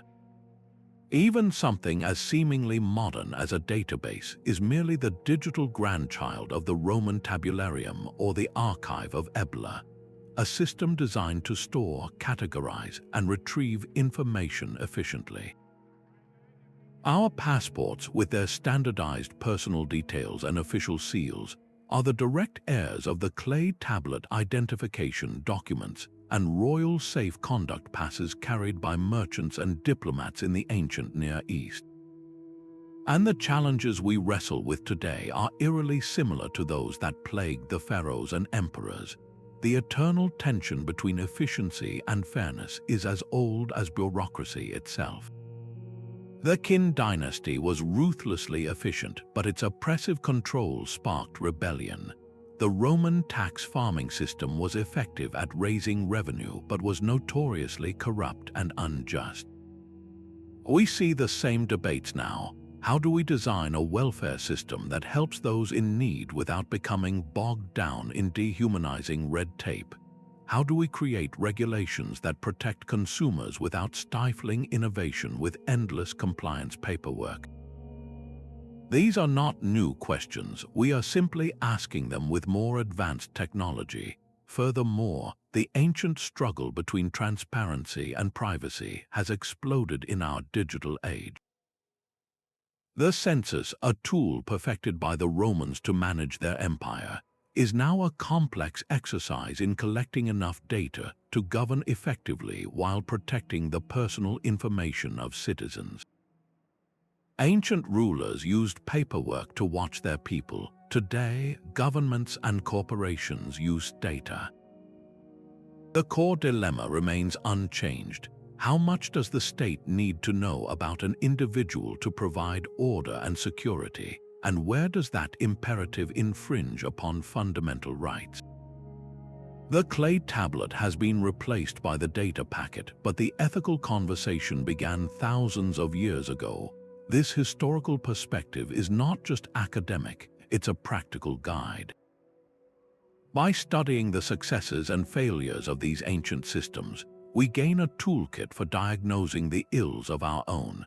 We can see how the Roman Empire's bureaucracy became so bloated and self-serving that it contributed to its own collapse, a powerful warning against the dangers of administrative bloat. We can admire the Chinese meritocratic system, which sought to base power on talent rather than birth, and consider how to refine our own civil services.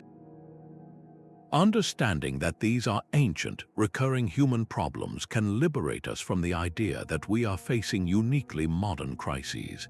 It allows us to look back and learn, to see that the humble form, the filing cabinet, and the database are not just mundane tools of modern life.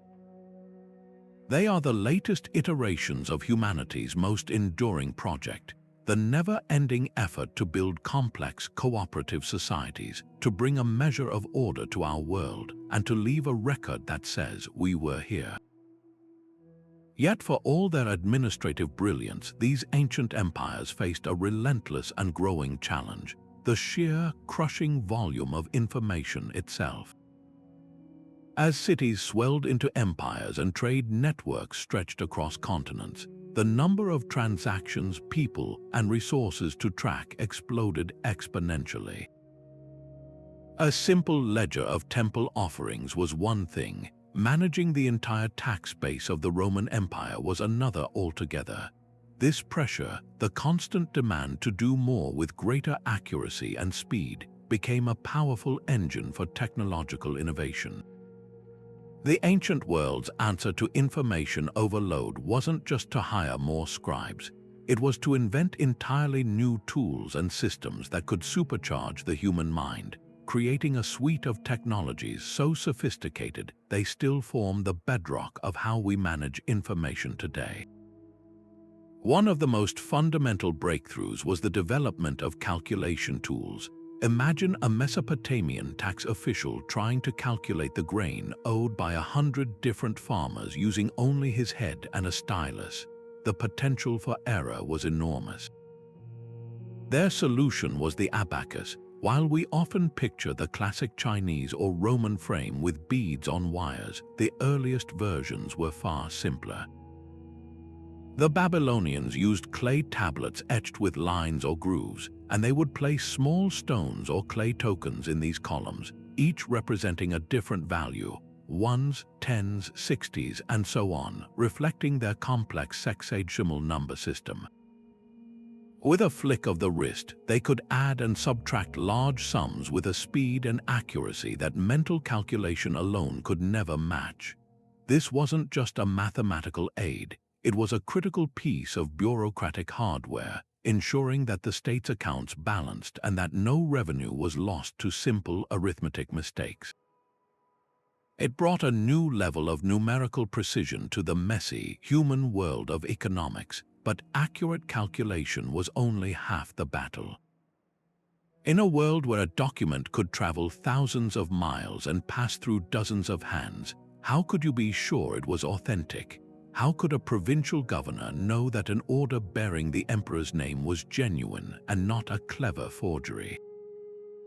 The answer lay in another ingenious invention, the seal. In Mesopotamia, individuals and institutions used beautifully carved cylinder seals made of stone or precious metal, which they would roll across a wet clay tablet to leave a continuous, intricate impression that was incredibly difficult to replicate. In China, officials used chop stamps carved with a unique character or design pressed into soft clay or inked and applied to bamboo or paper. These seals were more than just signatures. They were the ancient equivalent of cryptographic digital signatures and corporate logos combined. They verified the identity of the sender, certified the contents of the document, and ensured its integrity had not been tampered with during transit. A sealed document carried the full weight and authority of its issuer, creating a chain of trust that allowed vast administrative networks to function with confidence. Perhaps the most strikingly modern innovation was the development of information coding and classification systems. Faced with mountains of tablets and scrolls, ancient archivists realized that finding a single record was like finding a needle in a haystack unless they had a way to organize them. The solution was metadata. Assyrian librarians, for instance, would often inscribe a brief summary of a tablet's contents on its edge, effectively creating a primitive library catalog. But the Romans took this to a whole new level with their system of noti, or shorthand. Developed by Cicero's secretary, Tiro, this system used a vast array of symbols and abbreviations to represent common words, phrases, and even entire legal concepts. A skilled scribe could take down speeches and meetings in real time, capturing information at the speed of speech.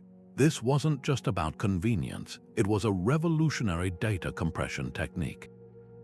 It allowed for the rapid creation of minutes, the efficient drafting of reports, and the swift transmission of complex orders. Tiro's shorthand was so effective that it remained in use for over 1,000 years, a testament to its power to manage the accelerating pace of imperial administration. Meanwhile, in China, the drive for efficient replication was leading to another world-changing invention. While the bureaucratic need for standardized forms and countless copies of Confucian classics for the civil service exams was immense, the process of hand-copying everything was painfully slow. Centuries before Gutenberg, Chinese artisans began experimenting with movable type. The first known system was developed by Bai Sheng during the Song Dynasty, using individual characters carved from baked clay that could be arranged in an iron frame, inked, and pressed onto paper. While it was not widely adopted at the time due to the vast number of characters in the Chinese writing system, the principle was revolutionary. It represented the ultimate dream of bureaucracy: perfect, rapid, and error-free replication of text. This quest to produce identical copies of administrative documents, from tax forms to imperial decrees, was a direct precursor to the printing press, a technology that would ultimately democratize knowledge and reshape the world. What's truly remarkable is how these individual innovations formed a complete ecosystem of information management. A Roman quartermaster could use an abacus to calculate the supplies needed for a legion, dictate a requisition order to a scribe using Tyro's shorthand for speed, have that document sealed with his signet ring for authentication, and then have it filed in the tabularium under a standardized classification system for future reference. This wasn't a series of disconnected gadgets. It was an integrated suite of technologies designed to handle every step of the information lifecycle: creation, calculation, authentication, replication, and retrieval. This ancient drive to organize, to quantify, and to verify is the direct ancestor of our own digital world. The abacus is the progenitor of the calculator and the spreadsheet. The cylinder seal is the forerunner of the digital signature and the password. Roman shorthand is an early form of data compression and speed typing. The quest for movable type laid the groundwork for the printer and the photocopier. Every time we update a database, secure a document with encryption, or use a search function to find a file, we are participating in a tradition of administrative ingenuity that is thousands of years old, proving that the most enduring technologies are those born from the timeless human need to bring order to a beautifully chaotic world.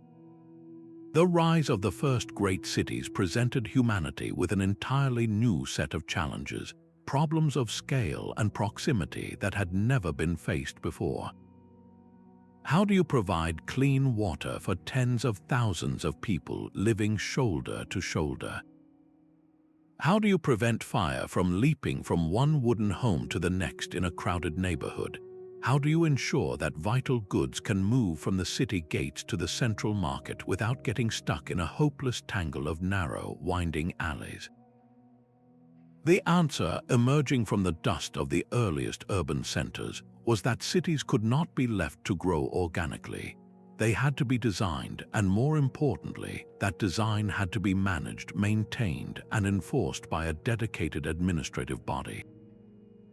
This was the birth of urban planning, and from its very inception, it was a fundamentally bureaucratic exercise, a marriage of visionary design and meticulous paperwork that literally shaped the ground beneath people's feet.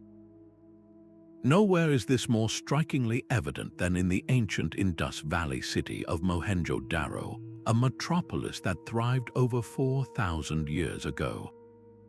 What archaeologists discovered there was not a haphazard jumble of buildings, but a masterclass in pre-modern urban design, and it simply could not have existed without a powerful, centralized authority directing its construction. The city was built on a precise grid pattern of wide, straight streets that intersected at perfect right angles. This was no accident.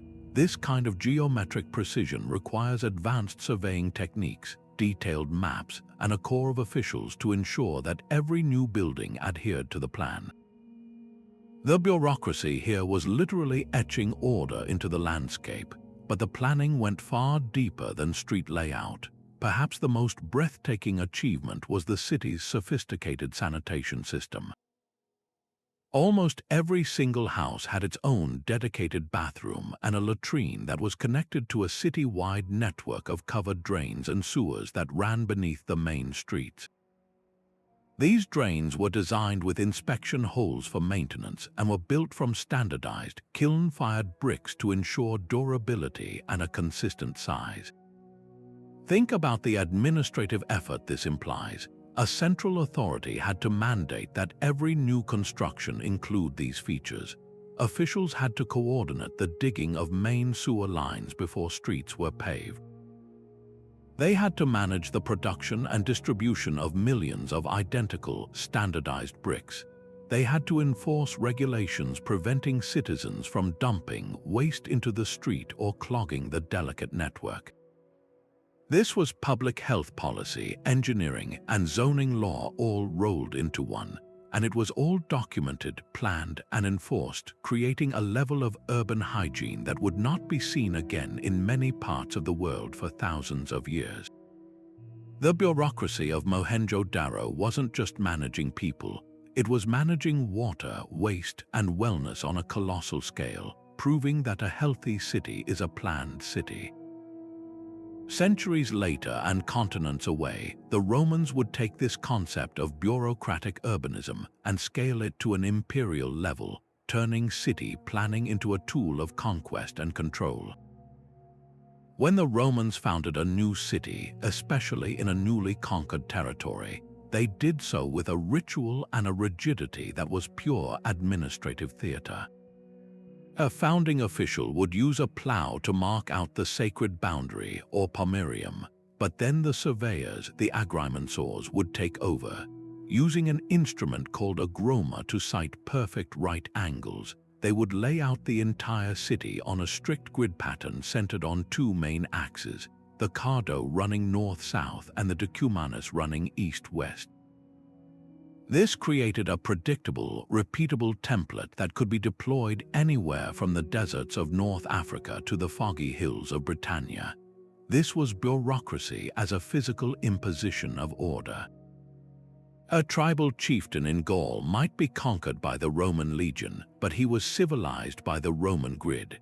Walking down the straight, colonnaded streets of a new Roman town, past the identical insulae apartment blocks, the public baths, and the forum, was a constant physical reminder of Roman power and Roman organizational genius. The paperwork behind this was immense. Central archives in Rome held master plans for different classes of cities. Officials on the ground had detailed maps on papyrus or bronze that showed the allocation of land for public spaces, the precise dimensions for the forum, the amphitheater, the temples to the imperial cult. Zoning was explicit and enforced. Blacksmiths with their noisy, fiery workshops were often relegated to specific districts to prevent fires and noise pollution in residential areas. Building codes dictated the thickness of walls, the height of buildings, and the required fire breaks between structures to prevent the kind of devastating urban conflagrations that had plagued Rome itself. The construction of aqueducts, the lifelines of any Roman city, was a feat of bureaucratic logistics as much as engineering. Teams of surveyors plotted the gentle, consistent slope needed over dozens of miles. Procurement officers secured millions of tons of stone and concrete. Labor officials managed the army of slaves and skilled workers, and all of it was documented in triplicate, with reports sent back to Rome to be filed away in the tabularium. The physical city, with its soaring arches and flowing water, was merely the visible expression of an invisible mountain of paperwork, a testament to how bureaucracy could not just shape society, but could pour its very foundations and lay its streets. Yet for all their formidable power and intricate design, history offers us a sobering reminder: no bureaucracy, no matter how advanced or deeply entrenched, is immune to collapse. The very systems designed to create permanence and order can, under the right pressures, become the agents of their own downfall. The decline is rarely a single dramatic event, but more often a slow unraveling, a death by 1,000 cuts where the tools of administration, the records, the regulations, the hierarchies begin to work against the state they were built to serve. The fall of the Western Roman Empire presents perhaps the most iconic example of this bureaucratic decay. For centuries, the empire's incredible administrative machine had been its greatest strength, enabling it to govern a vast, multicultural realm from the deserts of Syria to the highlands of Scotland. But by the 3rd and 4th centuries CE, that machine had begun to turn inward, becoming a suffocating burden. The imperial bureaucracy ballooned in size, with overlapping officials and Byzantine procedures that made decision-making agonizingly slow. A simple request from a provincial town for funds to repair a bridge could now require approvals from a dozen different departmental heads, each demanding their own fee and generating a mountain of paperwork in the process. This internal friction made the empire dangerously inflexible, unable to respond quickly to external threats like the swift-moving migrations of Germanic tribes or the sudden cavalry raids of the Huns. The state's response to every crisis, whether military or economic, was to create more offices, issue more edicts, and demand more taxes, further alienating a citizenry that saw the government not as a protector, but as an extractive parasite. The famous Roman roads, once the arteries of communication and trade, now carried not efficient couriers but relentless tax collectors, draining the provinces of their wealth to feed an insatiable and increasingly inefficient central administration. When the final political collapse came, it was not because the barbarians were inherently stronger, but because the Roman system had become so rigid, so complex, and so corrupt that it could no longer muster the resilience or the loyalty needed to survive. The bureaucracy didn't just fail to prevent the fall. In many ways, its failures actively catalyzed it. A similar story of administrative collapse unfolded on the other side of the world with the fall of China's Han Dynasty. The Han had built one of history's most sophisticated and merit-based bureaucracies, a system that had brought stability and prosperity for 400 years. But over time, the same mechanisms that ensured stability began to foster stagnation and corruption. Powerful aristocratic families found ways to manipulate the examination system and place their own members in key government posts, eroding the meritocratic ideal and creating a self-serving elite more interested in personal enrichment than public service. The land registry system, once a marvel of detailed accounting that allowed for fair taxation, became corrupted. Wealthy landowners used their influence to have their properties underassessed or removed from the rolls entirely, shifting the entire tax burden onto the shoulders of small farmers. When successive years of floods and famines pushed these struggling peasants to the brink, the central government's response was crippled by poor information, bureaucratic infighting, and a lack of resources that had been lost to corruption.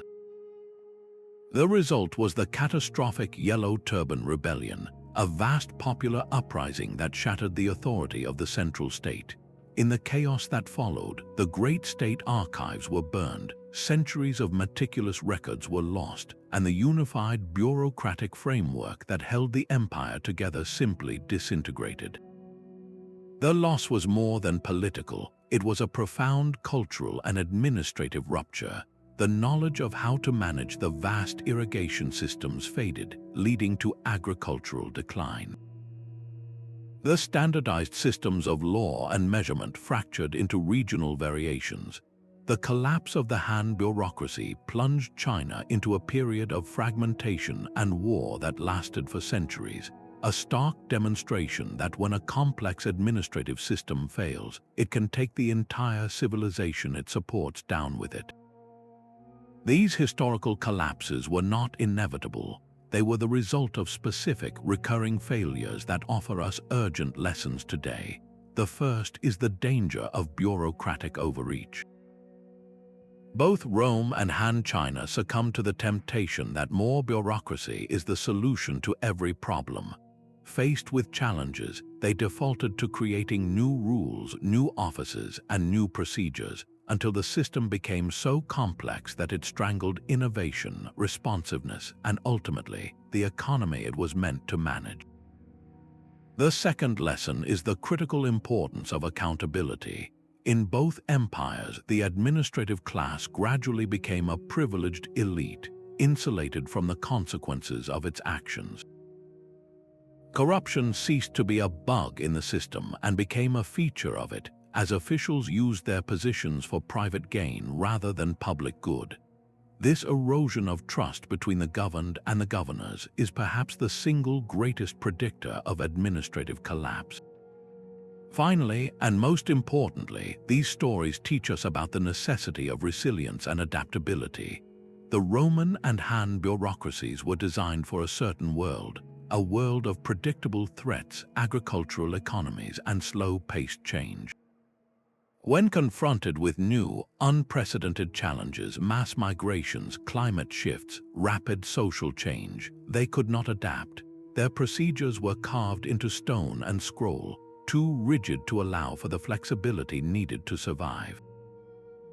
A system's greatest strength in times of stability can become its greatest weakness in times of crisis. The lesson for us is clear. The goal of bureaucracy should not be to create a perfect, unchanging machine, but to build a learning, adaptive organism that is transparent enough to be held accountable, simple enough to be efficient, and flexible enough to evolve when the world changes around it. The ruins of ancient empires stand as permanent monuments to the fact that no administrative system, no matter how grand, can survive if it forgets that its ultimate purpose is to serve people, not to perpetuate its own existence. For all the incredible detail preserved in ancient records, from Sumerian receipts to Roman tax rolls, some of the most profound questions about early administration remain locked away, tantalizingly out of reach. These are the gaps in our understanding, the silent spaces in the historical record that remind us how much we still have to learn. Perhaps the greatest of these mysteries revolves around the magnificent Indus Valley civilization, a society that flourished for centuries with stunningly planned cities like Mohenjo-Daro and Harappa, yet left behind no deciphered written records that we can understand. This is a civilization that clearly had a complex, centralized administration. The evidence is in the remarkably uniform brick sizes, the city-wide sewer systems, and the standardized weights and measures found across a vast territory. But how did they coordinate all of this without a script we can read? They did leave behind thousands of inscribed seals and small tablets, covered in a beautiful, intricate script featuring animals and other symbols. But despite over a century of effort, and even attempts using modern computational linguistics and AI, the script remains undeciphered. It's one of history's most frustrating and fascinating puzzles. Was it a language itself or a system of non-linguistic symbols? Did it record economic transactions, religious incantations, or something else entirely? Without the ability to read their paperwork, we are essentially watching a silent movie of their bureaucracy, able to admire its impressive scale and order, but completely deaf to its conversations and commands. Then there are the mysteries of sudden abandonment. Archaeology is often a story of gradual decline, but sometimes it presents us with a frozen moment, a snapshot of a bureaucracy interrupted. In the ancient Anatolian city of Kanish, in what is now Turkey, Assyrian merchants maintained a thriving trading colony around 1800 BCE. Their detailed business correspondence, written in cuneiform on clay tablets, gives us an incredibly vivid picture of their commercial dealings. And then, suddenly, the records stop. the entire district was abandoned and the tablets were left behind, preserved in the ruins. There's no evidence of a violent invasion, no layer of ash from a great fire. So what happened? Did a trade dispute escalate? Was there an internal political coup? Or perhaps an epidemic swept through the community, forcing a panicked evacuation? The paperwork tells us everything about their daily lives right up to the very end, but it offers no concluding chapter, leaving us to piece together the final crisis from the silence that follows.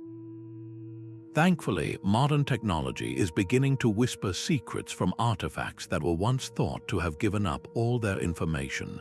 For decades, many clay tablets from Mesopotamia sat in museum drawers, seemingly blank or too damaged to read. But now, researchers are using advanced techniques like reflectance transformation imaging, or RTI.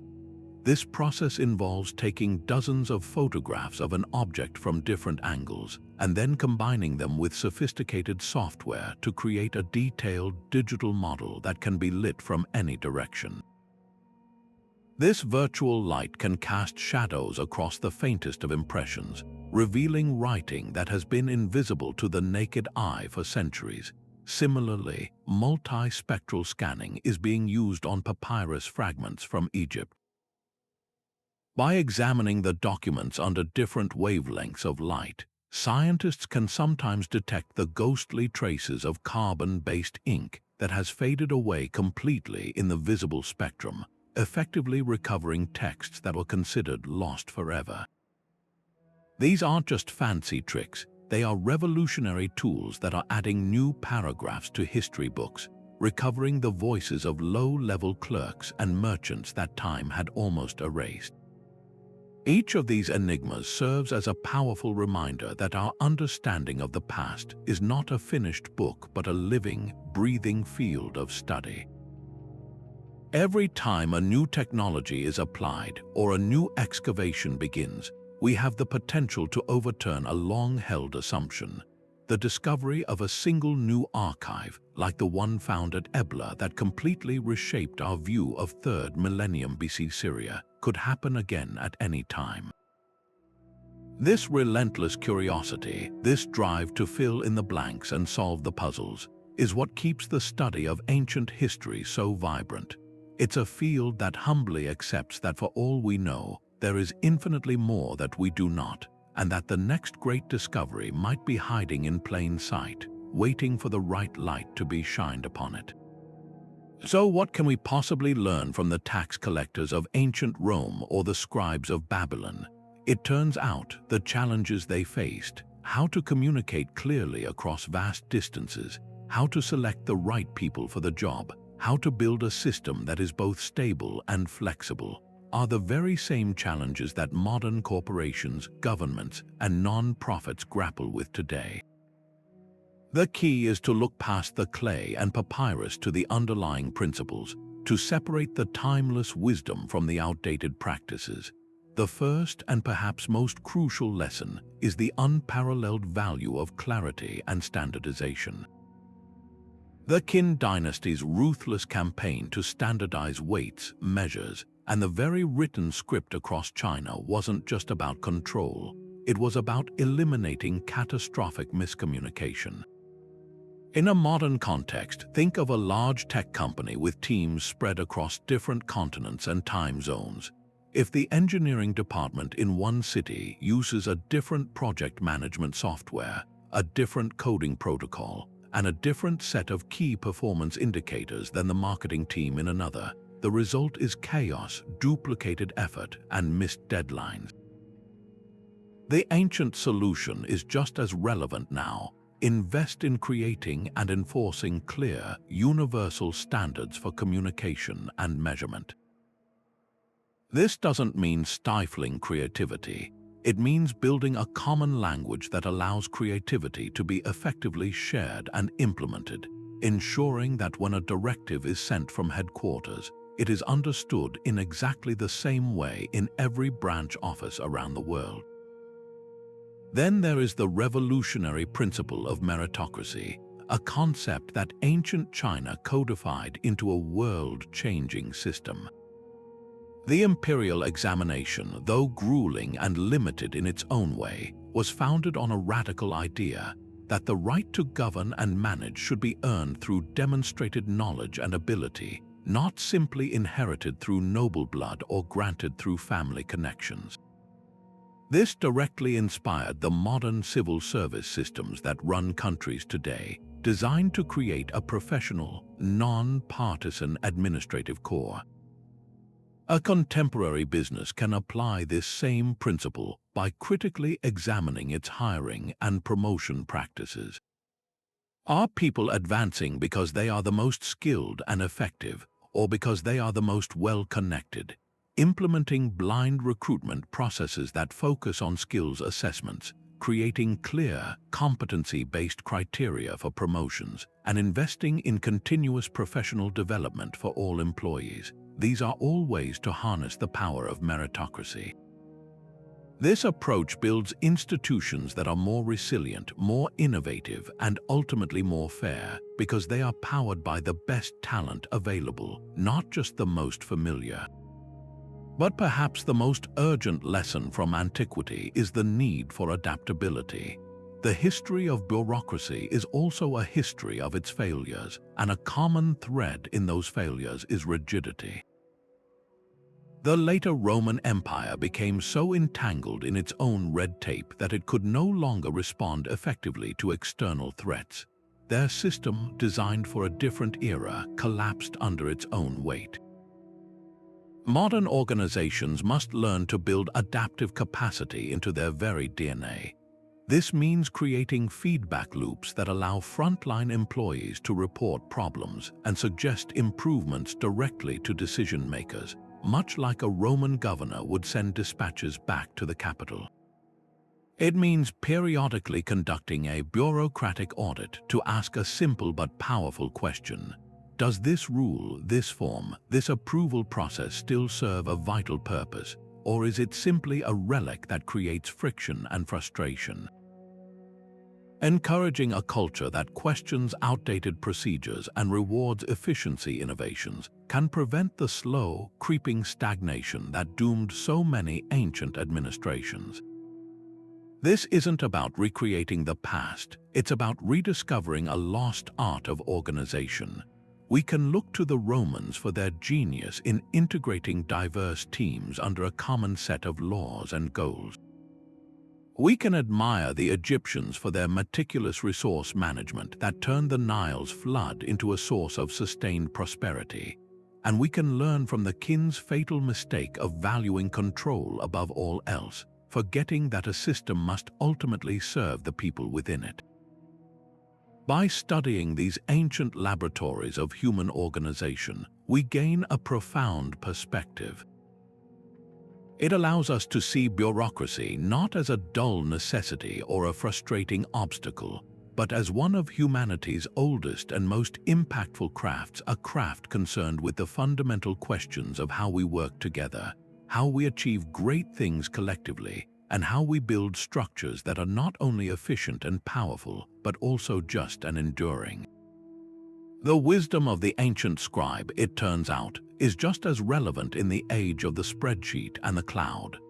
From the very first marks pressed into wet clay to the endless streams of data flowing through digital clouds today, the story of bureaucracy is, in its essence, the story of civilization itself. It is the narrative of our species' most audacious project, the attempt to bring order to chaos, to coordinate the actions of millions, and to build something enduring together.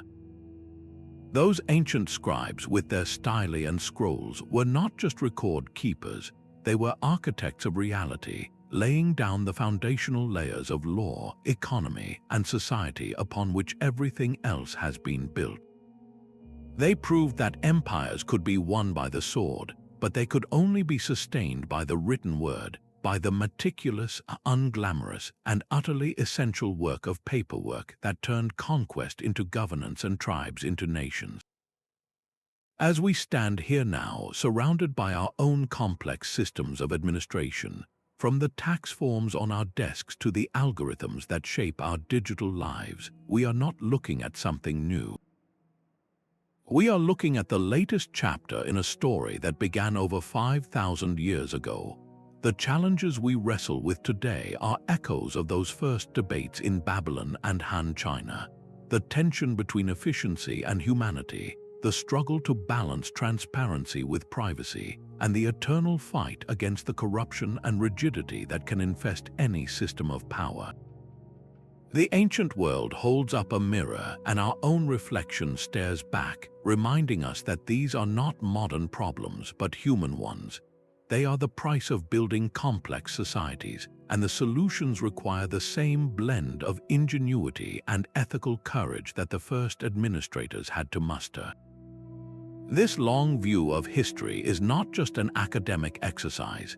It is a source of profound practical wisdom and, perhaps more importantly, humility. It teaches us that no system is permanent, that even the most brilliant structures can collapse under the weight of their own complexity or the corruption of their caretakers. But it also teaches us about resilience and adaptation. The fall of Rome did not erase the concept of law. The collapse of the Han Dynasty did not destroy the ideal of meritocracy. These core ideas were rediscovered, reformed, and reborn in new contexts. The lesson is not to avoid building systems for fear they might fail, but to build them with the wisdom to know that they must serve people, not the other way around, and that they must be designed not for permanence, but for the capacity to learn, change, and improve. So let's carry these lessons forward from the dusty archives of antiquity into the pressing debates of our own time. Let's strive for systems that value clarity over complexity, merit over connection, and adaptability over blind procedure. Let's build bureaucracies that are not cages of red tape, but frameworks for human flourishing, tools that empower rather than restrict, that connect rather than control. The past is not a dead weight to be carried, but a compass to guide us. It shows us where we've been, the pitfalls we've stumbled into, and the heights we are capable of reaching when we organize ourselves with intelligence and purpose. If you've enjoyed this journey into the origins of our paper-shuffling world, feel free to share your own thoughts down in the comments. Which of these ancient bureaucratic innovations do you think was the most revolutionary? And as always, thank you for watching.